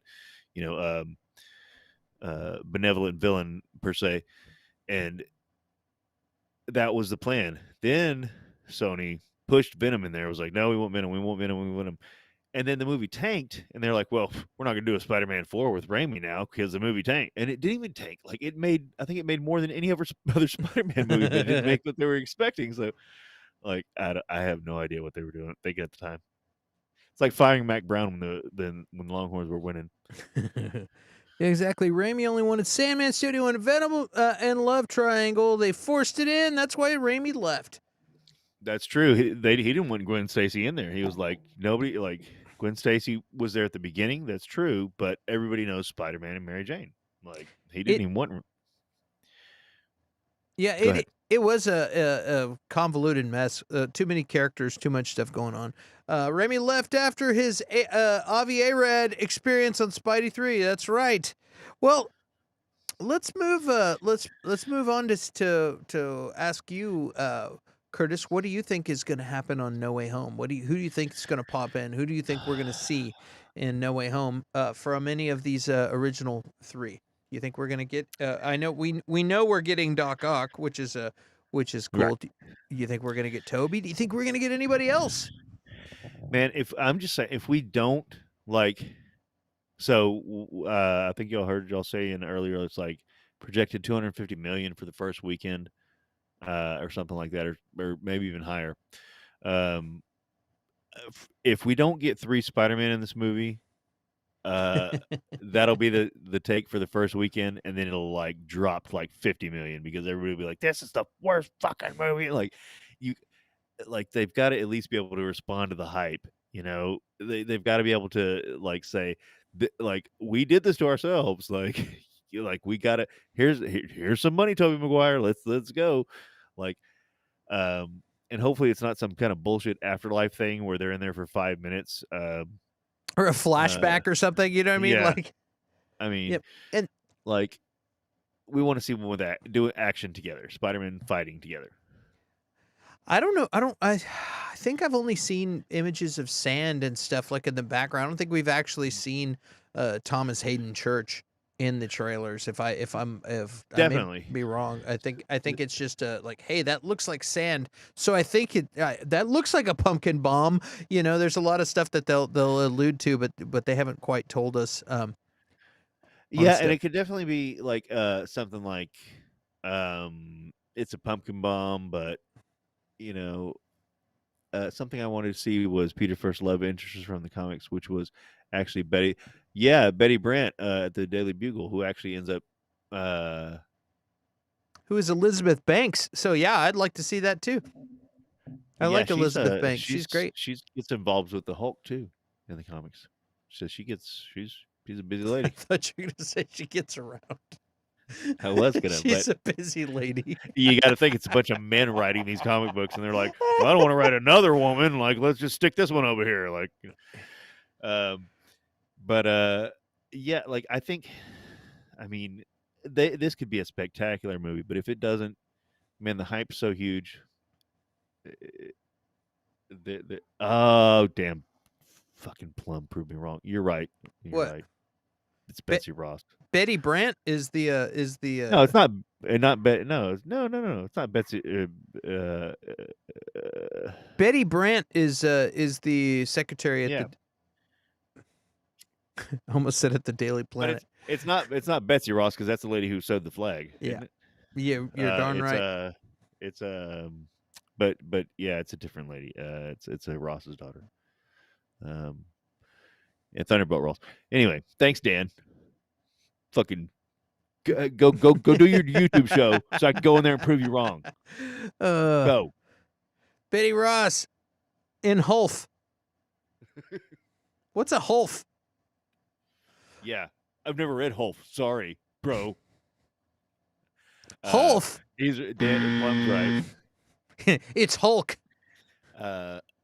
But Betty Brant, she's definitely in other comics as well. And what is Betty Ross in Curtis? That's Thunderbolt Ross's daughter. That's what is she in? Hulk. Yeah, you got it. Hulk. You got it right. Yeah. What is Betty Ross in, Dan Plum? Hulf. Oh, you got it wrong. Sorry, man. Curtis wins this round. Yes, sir. Oh, yeah. We're waiting. All right. Boy, this just turned into a game show. That was exciting. The beach is that way, and the waves are this high. Oh boy. So yeah. Well, man, I hope we get some stuff from this. I hope we see Thomas Hayden Church. He's fantastic. And he hadn't done it. Like I didn't respect him as an actor when they picked him. He looked like Sandman. Don't get me wrong. That's for what? Bulk. Oh. Yeah. Yeah, I wouldn't have thought either. He Right. kind of looks weird, but after seeing him as playing that role, he's perfect. You know what I mean? He's just fantastic. And he nailed it. It's sad it got such a bad rap because he hasn't been in anything else. I'm sure they could get him for a couple bucks and a meatball sandwich. Yeah, and I get the exact opposite feeling about Topher Grace. in his role. It's like the exact. It's like the Yeah. worst person you could cast for It's that. just, it's like Sam Raimi was like, I really don't fucking like this guy. Like, who can we Okay. get? Oh, the '70s show kid. He's free. Let's get that guy. That's Arnold really wants to do it. No. Get the '70s show kid. yeah. We'll get him. I hate this. I hate this character. Let's just okay. He's got to be in there. Fine. We're gonna just get the worst person to play this guy. Oh man. But Oh yeah. if man, if this Spider-Man movie, God, Well, let's it's gonna ruin. It's gonna fucking ruin Christmas. If this thing is gonna fucking ruin Christmas. No, it's they not. should have released it in the summer. I have a feeling. Well, like I Santa said, Claus is gonna drop turds down chimneys if this doesn't have 3 Spider-Man in it. if it doesn't, it's all hell's gonna break loose. But I still think they're gonna do something magnificent if they don't do that. They're gonna do something crazy. I feel like the universes are gonna merge together. Are gonna be one joint universe until Doctor Strange and Wanda fix it later after the Multiverse of Madness. And I think there's gonna be some weird stuff going on with cross-pollination of all of the these characters in the different universes, and I think that's cool. I think so too. I mean, I agree with that, but Dan says the choice of Topher was because they were going the Ultimate Spider-Man route. yeah, but even Ultimate Spider-Man Venom was, come on. Oh, and has anybody addressed? Has anybody addressed?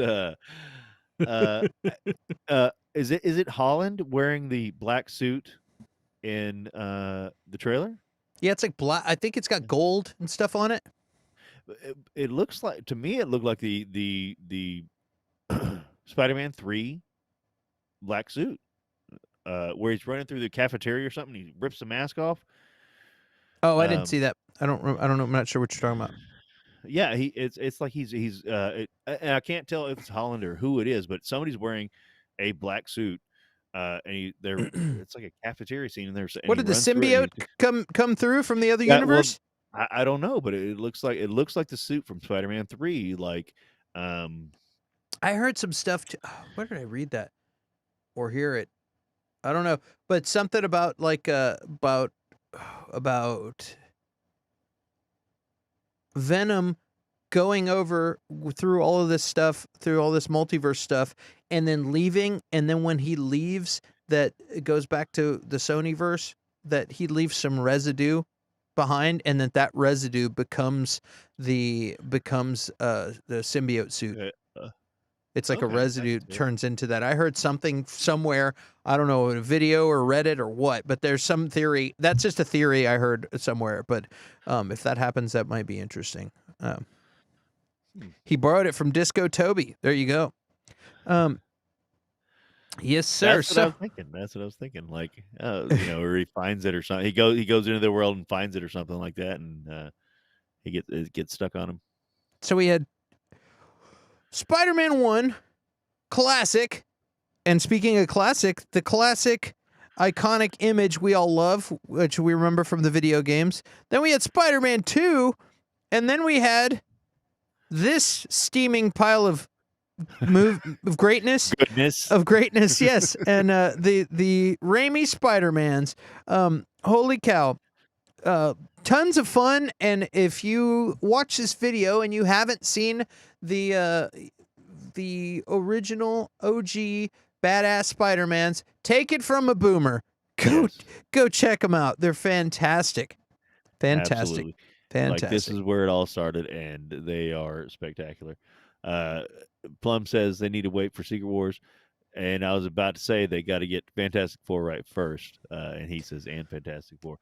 If all the MC, like, the Fantastic Four doesn't even have to be that good. I hope it's going to be spectacular when they do it. And I'm damn sure it will. I hope they won't like shit the bed on it. I think But there was some casting. If they get Doom right, it doesn't matter. Doom is like, if they get Doom right, Thanos is going to look like a piece of shit. I love Thanos. I've got the fucking Infinity Gauntlet tattoo, but Doom is one of the best fucking villains in comic book history. Doctor If they Doom's get Doom right, doesn't matter. it's hard to do him without looking like your Master Shredder or something. You know what I mean? Like that's like a hard. Like I'm curious. Like, are they gonna just CGI him or it's like it's weird. You The know what I mean? It's like like how do you make him look not corny? the fucking Roger Corman one looked the best, and it was Yeah. just some dude in a rubber suit. Like it looked the best so far, and like yeah, just if they do Doom, Doom is so good. All they need is to get yeah, and everything else will be fine, man. If they get those two characters, it's gonna be golden. Doom is. What if they don't have the 3 Spider-Men but Doom shows up? Then, well, I Well, mean, I'll probably be dead because I'll be like, oh my god, like local man comes himself to death in a movie theater that's not a Gross. porno. Like, ah. oh boy. Yeah. And Plum says honestly they don't even need to explain the mask in the first installment. And Jedi Master EJ says, "Doom, do it." Yeah. And other news. Well, all right. So what? So of the 3 Raimi-verse Spider-Man, what was your favorite? What would you say? I mean, it's not the third one. But I really don't forever. If you'd asked me this question, and not just the first 3 Raimi-verse, any Spider-Man movie period, I would like just straight away Spider-Man 2. But again, rewatching it, it's Alfred Molina. Molina, yeah, Molina saves or just makes that movie 10 times better than it actually is. But the first one is such a good, concise film, and just such a perfect origin story film. Like anybody doing an origin story for any superhero coming here on out should watch that movie and be like, okay, this is how you do it. I really don't know, man. It's hard for me to pick. I mean, it's very hard, dude. I agree with you. I think all the elements of Peter discovering his powers and like learning how to climb on walls and use his webs and just figuring out how to be like all of those elements along with the family drama and all the other things like make the first one so great. And then the second one, I think Alfred Molina as Doc Ock is just unfuckwithable. Right. You can't. I mean, like, sorry, Willem be Dafoe. like, Iron Man's here, and it's like, oh, but he's fighting Doc Ock. Yeah, if you Iron Man, you got. if you were making a perfect comic book movie, I would cut out Green Goblin and paste in Doc Ock in its place. If you could put those two together as one, I think you'd have a perfect movie. But you have 2 fantastic classics, amazing films that paved the way for all the new stuff we get these days. So I love both of those films. Having to watch, let's see here. Plum says, oh, why are they so big? Having watched all 3 in 2 days recently, 2 is the best, followed closely by 1. I think you're probably right, and I think Doc Ock makes that. But there's something about him learning how to shoot webs and learning all that makes it just as fun too. I don't know. That's a tough call. Definitely a tough call. Yeah, I think Plum kind of nailed it. Like honestly, 1 might be a better movie, but I'm gonna watch 2 more often. Let's just, like, it's more fun. It's more, so I still can't answer, but yeah, Shazam. They did the origin really well. I can't wait to see Black Adam with Vin Diesel as Superman. It's going to be so good. Yeah. So in other news, earlier we were talking. I thought this might we'll do a quick Hawkeye conversation. Hawkeye. This week we had Hawkeye, and we already talked about it a little on small screen. What did you think about Hawkeye? I'm kind of in the same boat as James. I'm not. I don't want to say I'm not sure if I like it yet, because I do like it. I mean, especially the TV shows. I definitely like anything Marvel. Current movies kind of make me change that, but definitely the TV shows. But I'm trying to figure out how much I like it. Um, Well, I'd say the first two, they're setting up the foundation. The third Yeah. one, it really shined where you got the relationship between the two, and now everything's fairly explained. So let's see if they shit the bed on the rest of the series or not. We're halfway through, and here we go. You know. yeah, I definitely don't think they're gonna shit the bed because I like it enough to like. It's gonna. Unless they really do, um, it's gonna be fine. But I'm trying to figure out. Someone compared it to Falcon and the Winter Soldier, but I think I ended up, I think it was James, in Falcon and Winter another. Soldier is a lot more duct taped together just because of the No, the pandemic. but You know, they're like, yeah, but those grab me sooner. Like those like this one I'm still not. I mean, I'm gonna watch it. I do like it, um, and but I'm just not sure how much. Like how much I like it. What did you think about this the article I sent you earlier where it was like, "Hey, I quite like Hawkeye. It has a grounded quality of my favorite Marvel comics and stories, blah blah blah blah. But I'm hung up now on how David Aja's work is the foundation for the show and marketing. Yet Marvel isn't cutting him a check or any credit. Come on now." And then you got this stop. Even better stuff.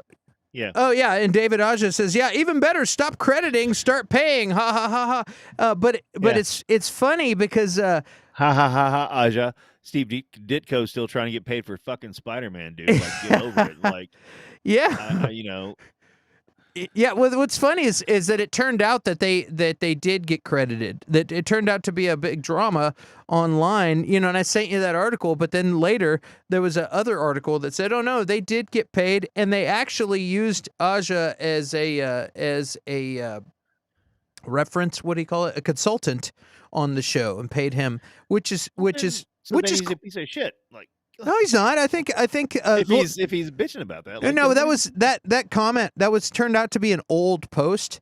That was like an older post that somebody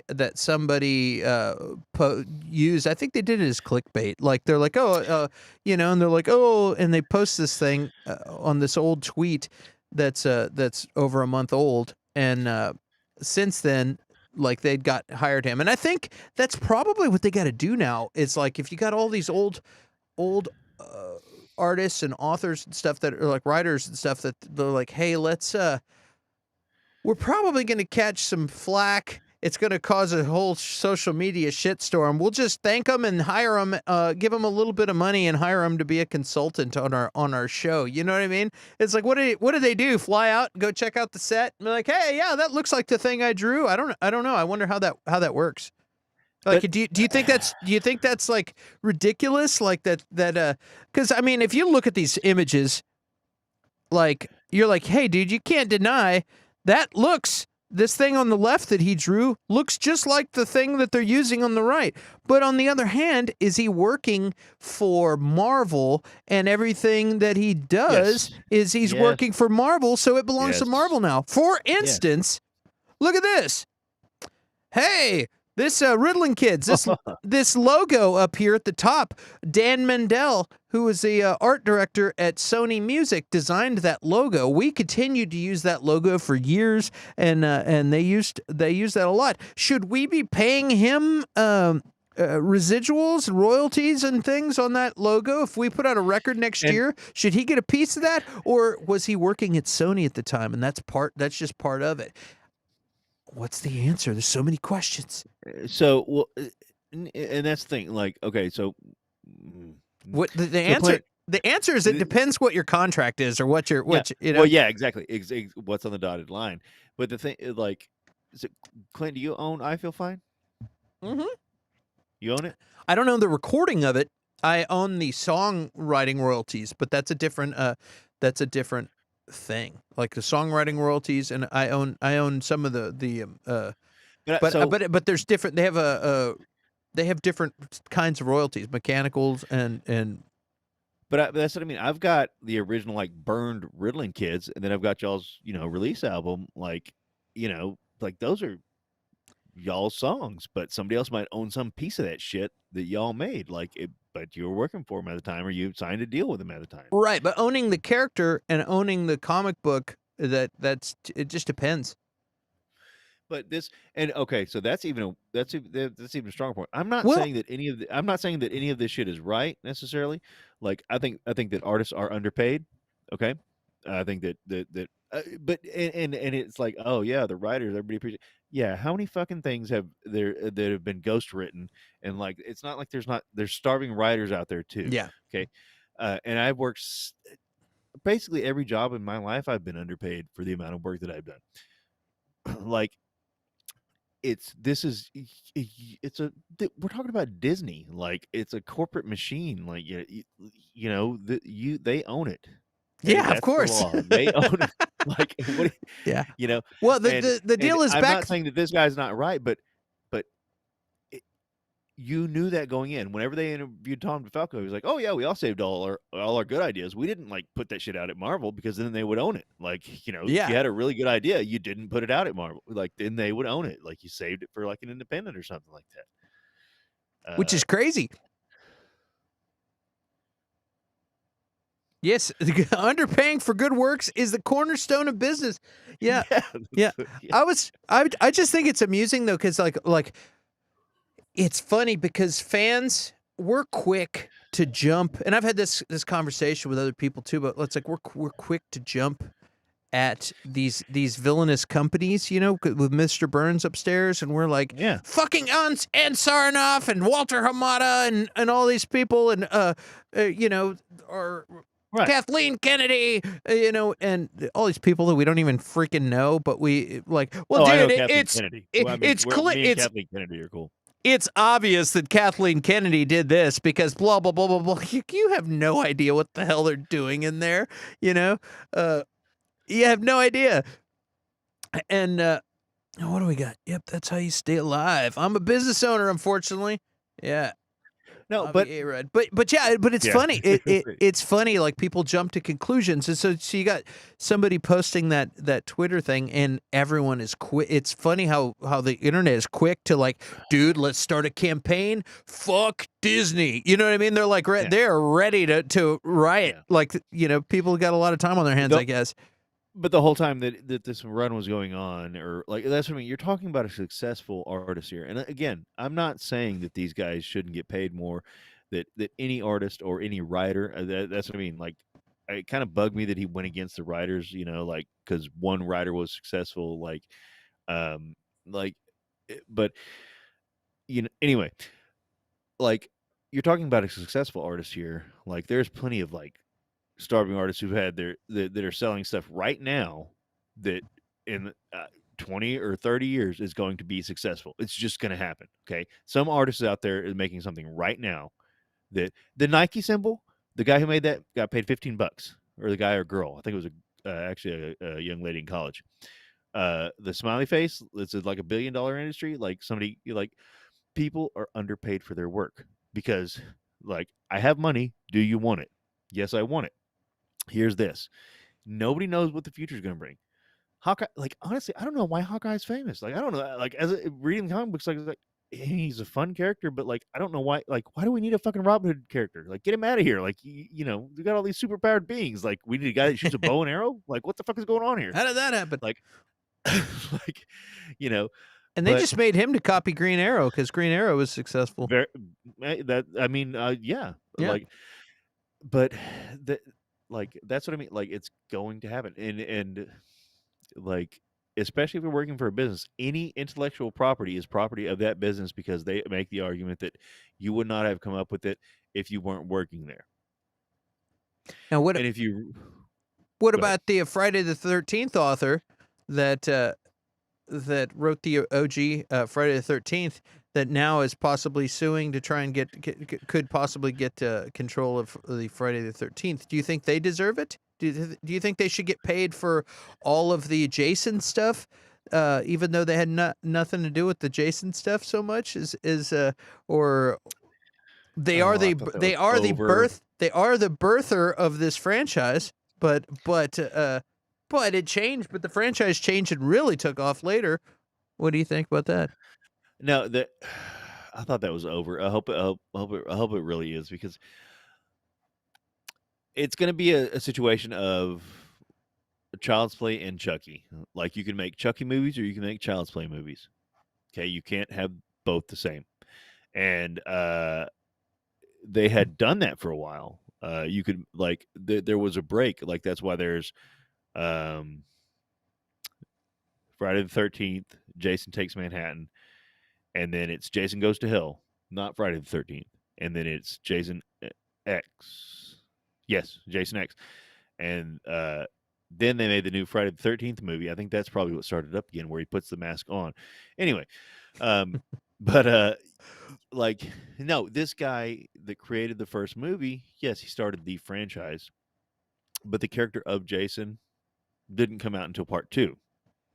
Well, I mean, technically in part 1, I'm just but asking because it's a weird slippery slope to when something doesn't do a lot in the beginning and you pay them very little, and then later it turns into a multi-billion-dollar thing. Are you just the sucker for taking no so money for your thing, or should you get a little bit of that multi-billion? on that point, Mhm. okay, does Alexander Graham Bell's family deserve at least some percentage of every iPhone sold because he created the phone? He didn't create a fucking computer that you carry in your pocket, did he? That's what a patent is. I don't know Yeah, which but specifically at which phones. at what point does it become a different thing? That's a You know great what I mean? analogy. I don't know. Like at what I don't know. point, the guy that created the radio, does he get royalties for XM radio and Sirius radio, even though it's satellite radio that's beamed directly to you that he paid a bunch? It's a different. At what point does it become a different thing? And the Or at ham, what? the guy who invented ham, does he get a royalty off of ham radio? Oh man. I have a guy that works for me that went through the Disney Artist Program. He said it was rigorous. He had to be perfect to pass the classes. That's crazy. They have to match the other artists to a T, which is crazy. Makes sense, but it's crazy. Yikes, Dude. I don't know if that head explode is from my terrible joke, or or if that was for what you're talking about. But dude, he's just like, dude. It is like it's an interesting conversation to me because it's kind of like being a musician and a songwriter and stuff like that, and you get royalties for different things, and there's always so many different rules. Here's a rule. They could put ham yo. They could put a song, a Riddlin' Kid song, right, and on a TV commercial, and right. if you there's some things where I get a percentage, everyone in the band gets a percentage because we all own a percentage piece, of the song that's going on there. But there's some things where you play it on TV and you get paid only for the voices that are on, even though they're singing. And so everyone else in the band who didn't sing on the song would get paid, and then you got like a singer who gets a royalty check for $1,000, and then I feel fine. yeah, and then you got Doesn't really matter now, but I'm all right. yeah, and then you got a bum, you got a knock me out, man. cha-ching. You got a bummed out drummer who didn't sing on the song. You know what I mean? And it's like, oh, and it's weird. There's so many different rules for everything. But it's Right. just the idea of that somebody buys property and whatever it is, 35 or 40 years, whatever the rule is, it becomes open for negotiation on who owns it again is crazy enough. You know what I mean? You would think that like Disney owns Doctor Strange. You would think that's forever, but it's not. You know what I mean? It cut like and like we said, we got the Ditkos that are trying to get their claws Right, that's what I mean. on those royalties. Yeah, this guy's coming in, 2012 was when he wrote or was an artist for the comic, and he did a great job. Trying to down this guy at all, but like, yeah, the Ditkos are still trying to get paid, and stuff like that. Like, it's property of the business. I'm not saying it's right, but that's how it is. But I, think I about it like this: like, I was thinking too. Like, I've always been underpaid, for my jobs. Most of my life has been construction. If I, if you pay somebody to come in and fix your kitchen, like remodel your kitchen, okay? Just some dude. You pay me to come in and I remodel your kitchen, and it looks fucking great. I did a great job, okay? And you decide, hey, you know what? I want to start my own like YouTube show, and everybody sees your kitchen, everybody wants your kitchen, and you start selling, blueprints for your kitchen that I did, but you paid me to do it, and you own the blueprints, you own the kitchen, you paid me to do it. That was my job, and all across the globe, everybody's like, "Oh, I want that kitchen. I want the kitchen. I want the kitchen. Give me the kitchen. Give me the kitchen." Can I come back and be like, actually, that was I want some you of should your have got a money. patent on your kitchen. I mean, like You that. should. You just yeah. That's what I'm saying. Like, I'm not saying it's right, but like, obviously, I'm fucking good at making kitchens. You know. That's well, no, yeah. I used to be an electrician. Like, give me a job, EJ. I'm tired of teaching. Give me a job. Yeah, where you at, EJ? Where you living?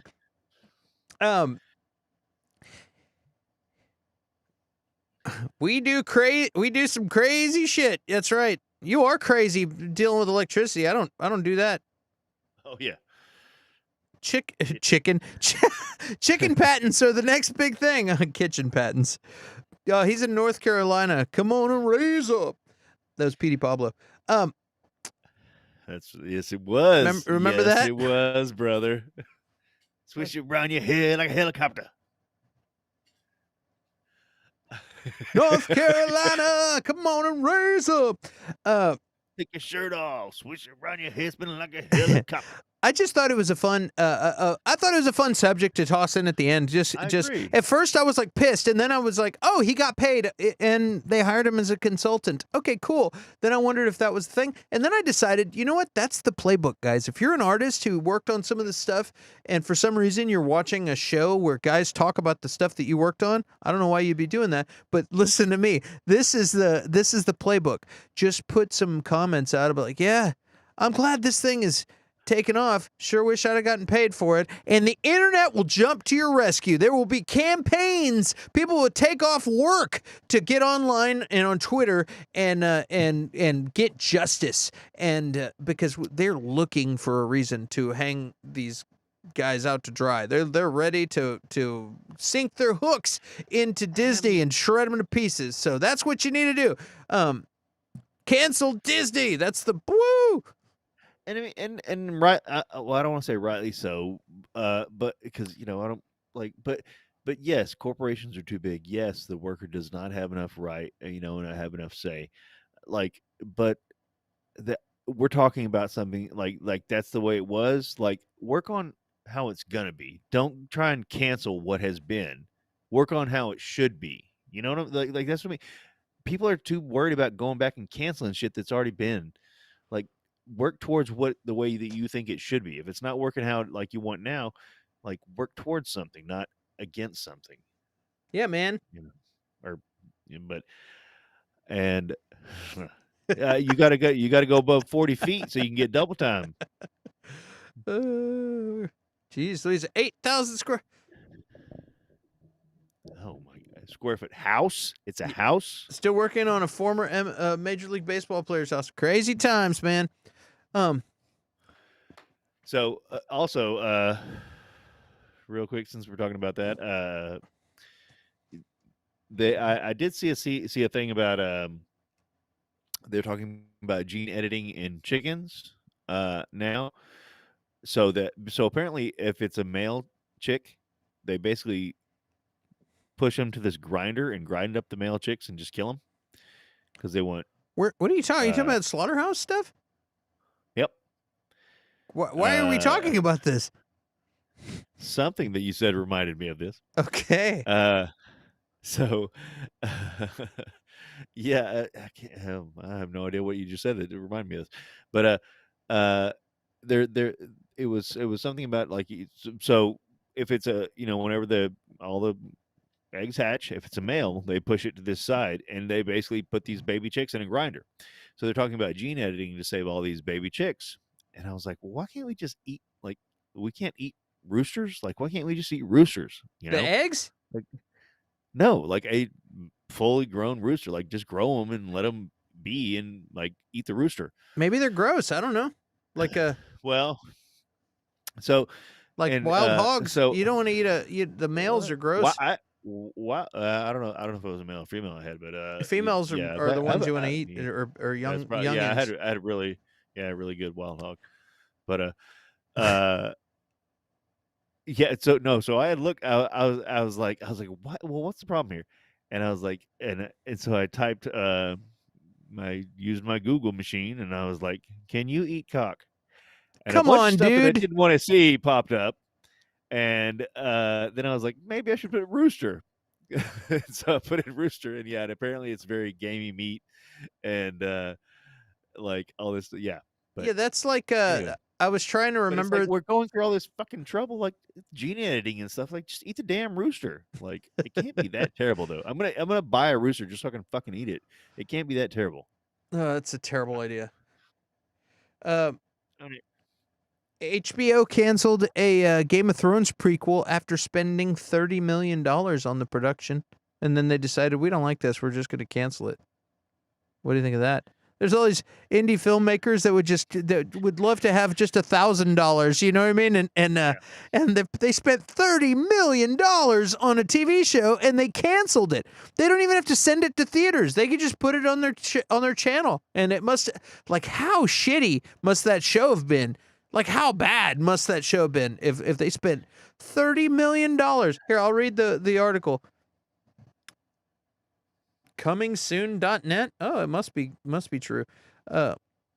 According to a new book from former Warner Media chairman Bob Greenblatt, an original Game of Thrones prequel was canceled by the studio after having spent $30 million on the project. Greenblatt's book, Tinderbox, HBO's ruthless pursuit of new frontiers, tells the story of the company as a whole, but Greenblatt does mention that when he arrived at the company, a Game of Thrones prequel was already in production and that HBO had already spent $30 million on the project. Unfortunately, those at the top didn't think the show had much promise, and it was swiftly canceled. Wow. It went. Oh boy. does a show like Game of Thrones need a prequel? I They- haven't finished it. They had You like tell me, four going all at once. They were like, okay, this was the greatest show of all time. Let's make 4 of them, and they had a whole bunch. The Targaryens, something about the the Battle of Salt. Yeah. I don't know, something down in Dorne, where they had a big battle down there, and yeah. So Dan says Game of Thrones was bad in general, in his opinion, or in my honor, or in my In my opinion. opinion, Jedi says never watched it. So Dan me only- and wifey started. Dan only Go ahead. watched the last season. That's he's never watched the show, clearly. Oh well, me and wifey started watching it over the summer, and it was got us going. But then they kill off everybody that you care about, and we were just like, we just lost interest. And I don't know, like we might pick it up again, but everybody's like, oh, but it gets better, and I'm sure it does. But it's like, oh fuck, like everybody's dead. Yeah, that's the deal. Every season's a new like show. Like I don't want to Make all these you new people. make you care about people, and they kill them off, and you're like, what the hell? That's part of their formula. I like swordplay. Fair enough. Don't Google that. You have to get a new phone. That's a whole thing. I wasn't allowed to complain until I was up to date. Man, I don't care what Dan says. Game of Thrones is a fantastic show. I The mean, I Borgias. haven't finished it. I didn't. I wouldn't say it was bad, but it just like it couldn't hold me, like because it kept killing everybody. Hell yeah, Viper versus Mountain is the best scene. Hey, have you ever seen The Borgias? I really enjoyed that series too. It's historically based on a corrupt pope and his family, and Jeremy Irons is the Pope Borgia, and it's just a badass show. I used to come home on Game of Thrones night, and it was a Showtime series, and it came out the same. It's the same guy who did the same showrunner that did the Tudors. Which was another Okay. big show, and then the Borgias was a different one. But yeah, I would race home, and I would actually watch the Borgias first. I was more excited to see the Borgias than Game of Thrones, and I really love Game of Thrones. Okay, so if Yeah. you could go back in time to any point in time, where would you go? And for people in chat as well, Oh, you this is got a good. time machine. Where would you go? Oh boy. When and where would you go? Or because that's a different. What's your favorite point in history to read about? What catches? Because history can be like, oh my god, history, or it can be like, oh my god, history. I agree with you on Arrow. First 3 seasons were good. I don't know, man, because it's weird. It's like you can have a really romantic idea of how it would be cool to go to Pompeii right before the volcano erupted, see what life was like, and and I've been to Pompeii and and seen the ruins, and it's really cool. Or think about I mean, like medieval times, or think about biblical times, or think about there's so many different times.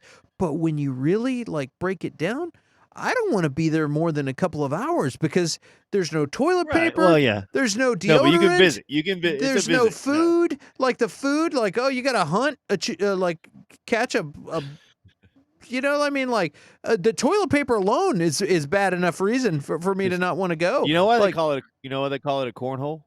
Yeah, I don't, yes, I do. Okay. Yeah. Yeah, yeah, exactly, Dan. It's like harder conditions. I'm like, I don't know that I like that, and I'm But pretty it's just a visit. Let's say you can bring toilet paper. You're just going to visit whatever time period you want. Like you can pick for the amount of time, let's say. But and also people are all psychopaths back then too, because yes, we're all spoiled. We have wars and battles and things, but we shoot each other with firearms and how many people actually get into those situations that aren't military or in some weird violent lifestyle or situation. But back in the old days, it's very commonplace you never know when you're just gonna have to shank somebody or bludgeon somebody. They didn't have phones. You couldn't call the police. You know what I mean? There's people in battles are choking and stabbing people to death and you see somebody laying in the street going brutal murder. And you're like, well, better smash their head with a rock just to be nice. Yeah, it's brutal murders and stuff to where I feel like there's a lot of people back then that had probably had some form of PTSD, and there's probably a lot of weird trauma that people were different back then to where it's now we're all. I've had conversations with people about this, and I'm like, it must have been brutal. You never know. You see another horse or carriage coming down the path. You don't know if you're going to get beat up or anything. There's nobody around. You can get robbed at any time. It's scary. Yeah, Robin, hand me the bat toilet paper. I wanted to say in that conversation, basically Batman just took over the 50s 50s sci-fi movies, because it was what's that made out of? Well, it's space titanium. What do we need? We need the space gasoline. Basically Batman was just let's do the same thing but put Batman in the front instead of space. I tell you what, I sure would like to check out some of those the 50s with all of the the 50s hairstyles and fashion and the girls with the that look all rockabillyed up, but that's just normal back then. You know what I mean? Like I'd be down for that. I'm all about that. Yeah, I would like my favorite part to read about in history is turn of the century to World War II, man. Like I just like it's when everybody was figuring everything out. It was when right before magic and stuff was gone, well, disproven, gone, whatever, you know. But like just that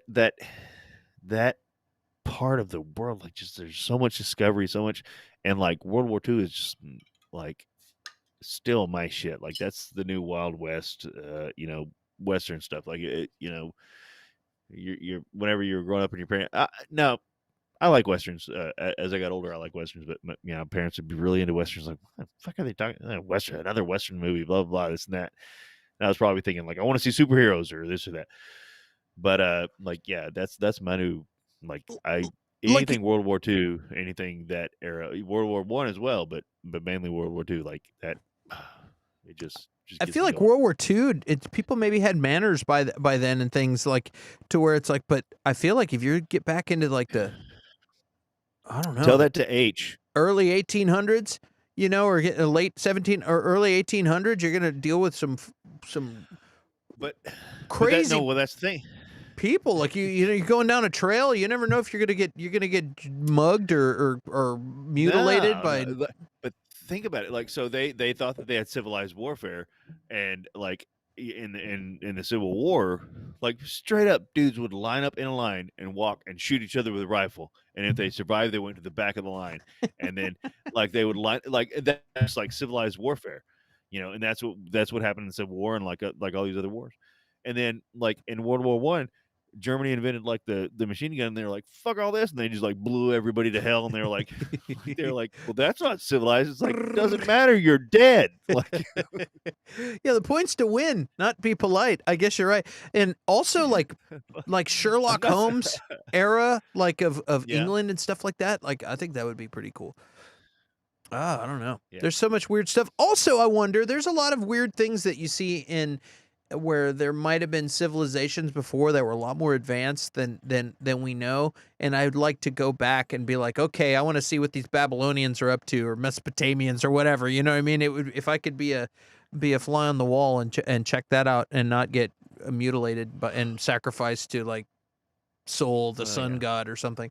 Yeah, that would be. He's a witch. He's a witch. Warlock or whatever. That's another theory. My ex-girlfriend had is that UFOs and stuff are just time traveling us, that are just time traveling back to observe us. I've heard that. Yeah. That. Yeah, I've heard that before. Okay. Can you copyright on YouTube? Copyright. Fuck.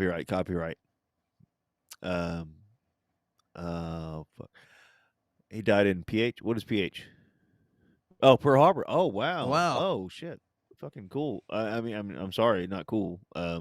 EJ, but yeah, Pearl Harbor Day's about 4 days away. So I'll try to remember to think of him, man. Thank you very much, or thank him. Yeah. Oh, man. I was talking about something. I was talking about time traveling us, and you were like copyright. Because you're about to give one of your brilliant ideas. Yeah. So there's a spectacular movie, and if you have not seen it, it is so. First off, it is not what I'm about to talk about. But for some reason, I had a dream or thought that it was. I don't know. But there's a great movie called Revolutionary Road. Okay, and it's DiCaprio and Kate Winslet, and it's it was nominated or it won an Oscar or something like that. It's a very, very good movie. Is it Titanic? No, but it's it is, but it's them like if they grew up and lived together, I guess. Just kidding. No, but good point. But like, it's them again together, and Titanic 2. It's he's in the 50s and he's got this shit job, or it's not a shit job, because nobody had a shit job in the 50s. Like everybody's getting paid a bunch of money to do not really that much, but he's not fulfilled. And so the wife's going to do this stuff, and he's going to decide his dreams and stuff, or realize his dreams or something like that. And life happens, and it's just a spectacular movie. For some reason, I don't know why. Like I said, I think that maybe it was a dream. I'd seen the preview or something. I thought it was a dream, but um, I imagined it as this film, which I think would be a good film. Is in the future, the world is overpopulated. Okay, there's too many people. Life sucks. Everything's overpopulated. Everything sucks. Everything's fucking terrible. They discover time travel. And just like now, we're commercializing space travel. To get it really going, they commercialize time travel. And it's like, why live in your shithole of a fucking life here in the future when you can go back to any point in time and have this great life? So people start time traveling. You can't come back. Once you go, you can't come back. But you time travel to some other time in the same world. We're not going to some other worlds or nothing. It's the same old Earth in a different time. And you've got to live there. And so these people travel back to the 50s, or, which is like this, it's remembered to us as this golden era, and there are many segments of society where we're like, this is not a golden era, for us, for, white people, American males, like we're like, hey, this was fucking great, but for many segments of society, it was not a golden era at all. But this couple travels back to the 50s because that's how it's presented, and in the future it still is, and get a life there, and they deal with the 50s like life, and it's just fucking terrible. Anyway, that's what I thought the movie was going to be. Like I said, I really think it was a dream or something, but I think that would just be such a good movie, like in the future. Like, Is that like a if real everything movie, sucks. or is this an idea you No, had? it's just it's. I guess it's just a dream I had. It's what I thought Revolutionary Road was. Like, What's the movie about? What's the it's just a period piece. It's just them. Do they living go in the back in 50s. time? No, nothing at all. Oh, That's what I okay. mean. It was nothing. Like that's what I mean. Like I have no idea where I came up with that. Like unless I fell asleep watching a trailer or something. I don't. But I think I think that would be a good movie for like Dan Plum to write or somebody. Yeah. Just give me some money and credit. But You don't yeah, get credit. You just take what you get. You don't get. Why do you get credit? Especially not on the sequel. yeah. Aja can't get paid. Like, so why the fuck am I gonna pay you? Yeah. Hey, we never said it, guys, but guys, like, share, subscribe, click the notification bell.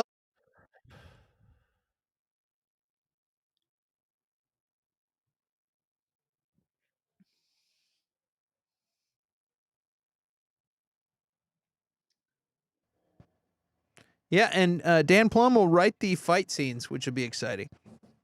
All right, sounds good. Yeah. Well, awesome, you know man. you go mute. Huh? Are you on You mute? know you go mute when you put that up. No, you go mute when you put that up.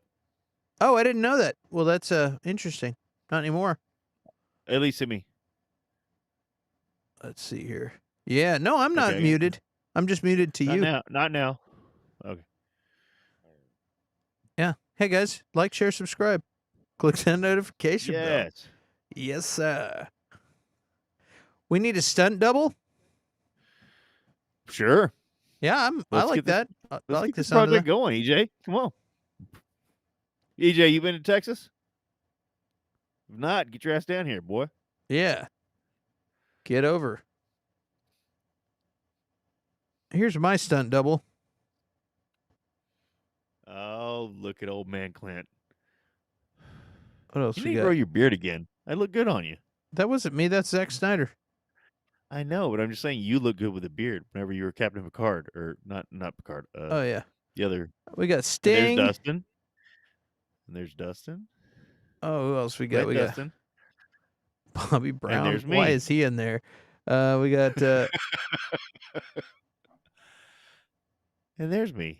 Millie Bobby Brown. I'm seeing a theme here. Clint. You're pulling out your secrets is what you're doing. oh, we got Richard Grieco. No, there's me. Okay. Yeah. Now we're good. Yeah.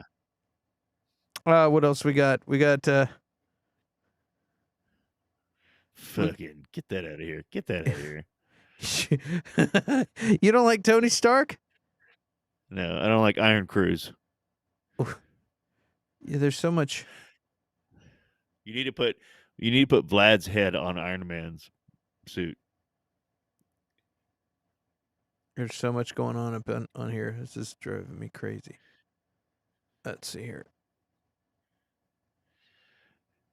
Dan Plum says he's about to tap out. That's my stunt double right there. There you Well, go. cool, gang. Let's see here. About that time. It is that time. Oh. Hold on, guys. We're about to.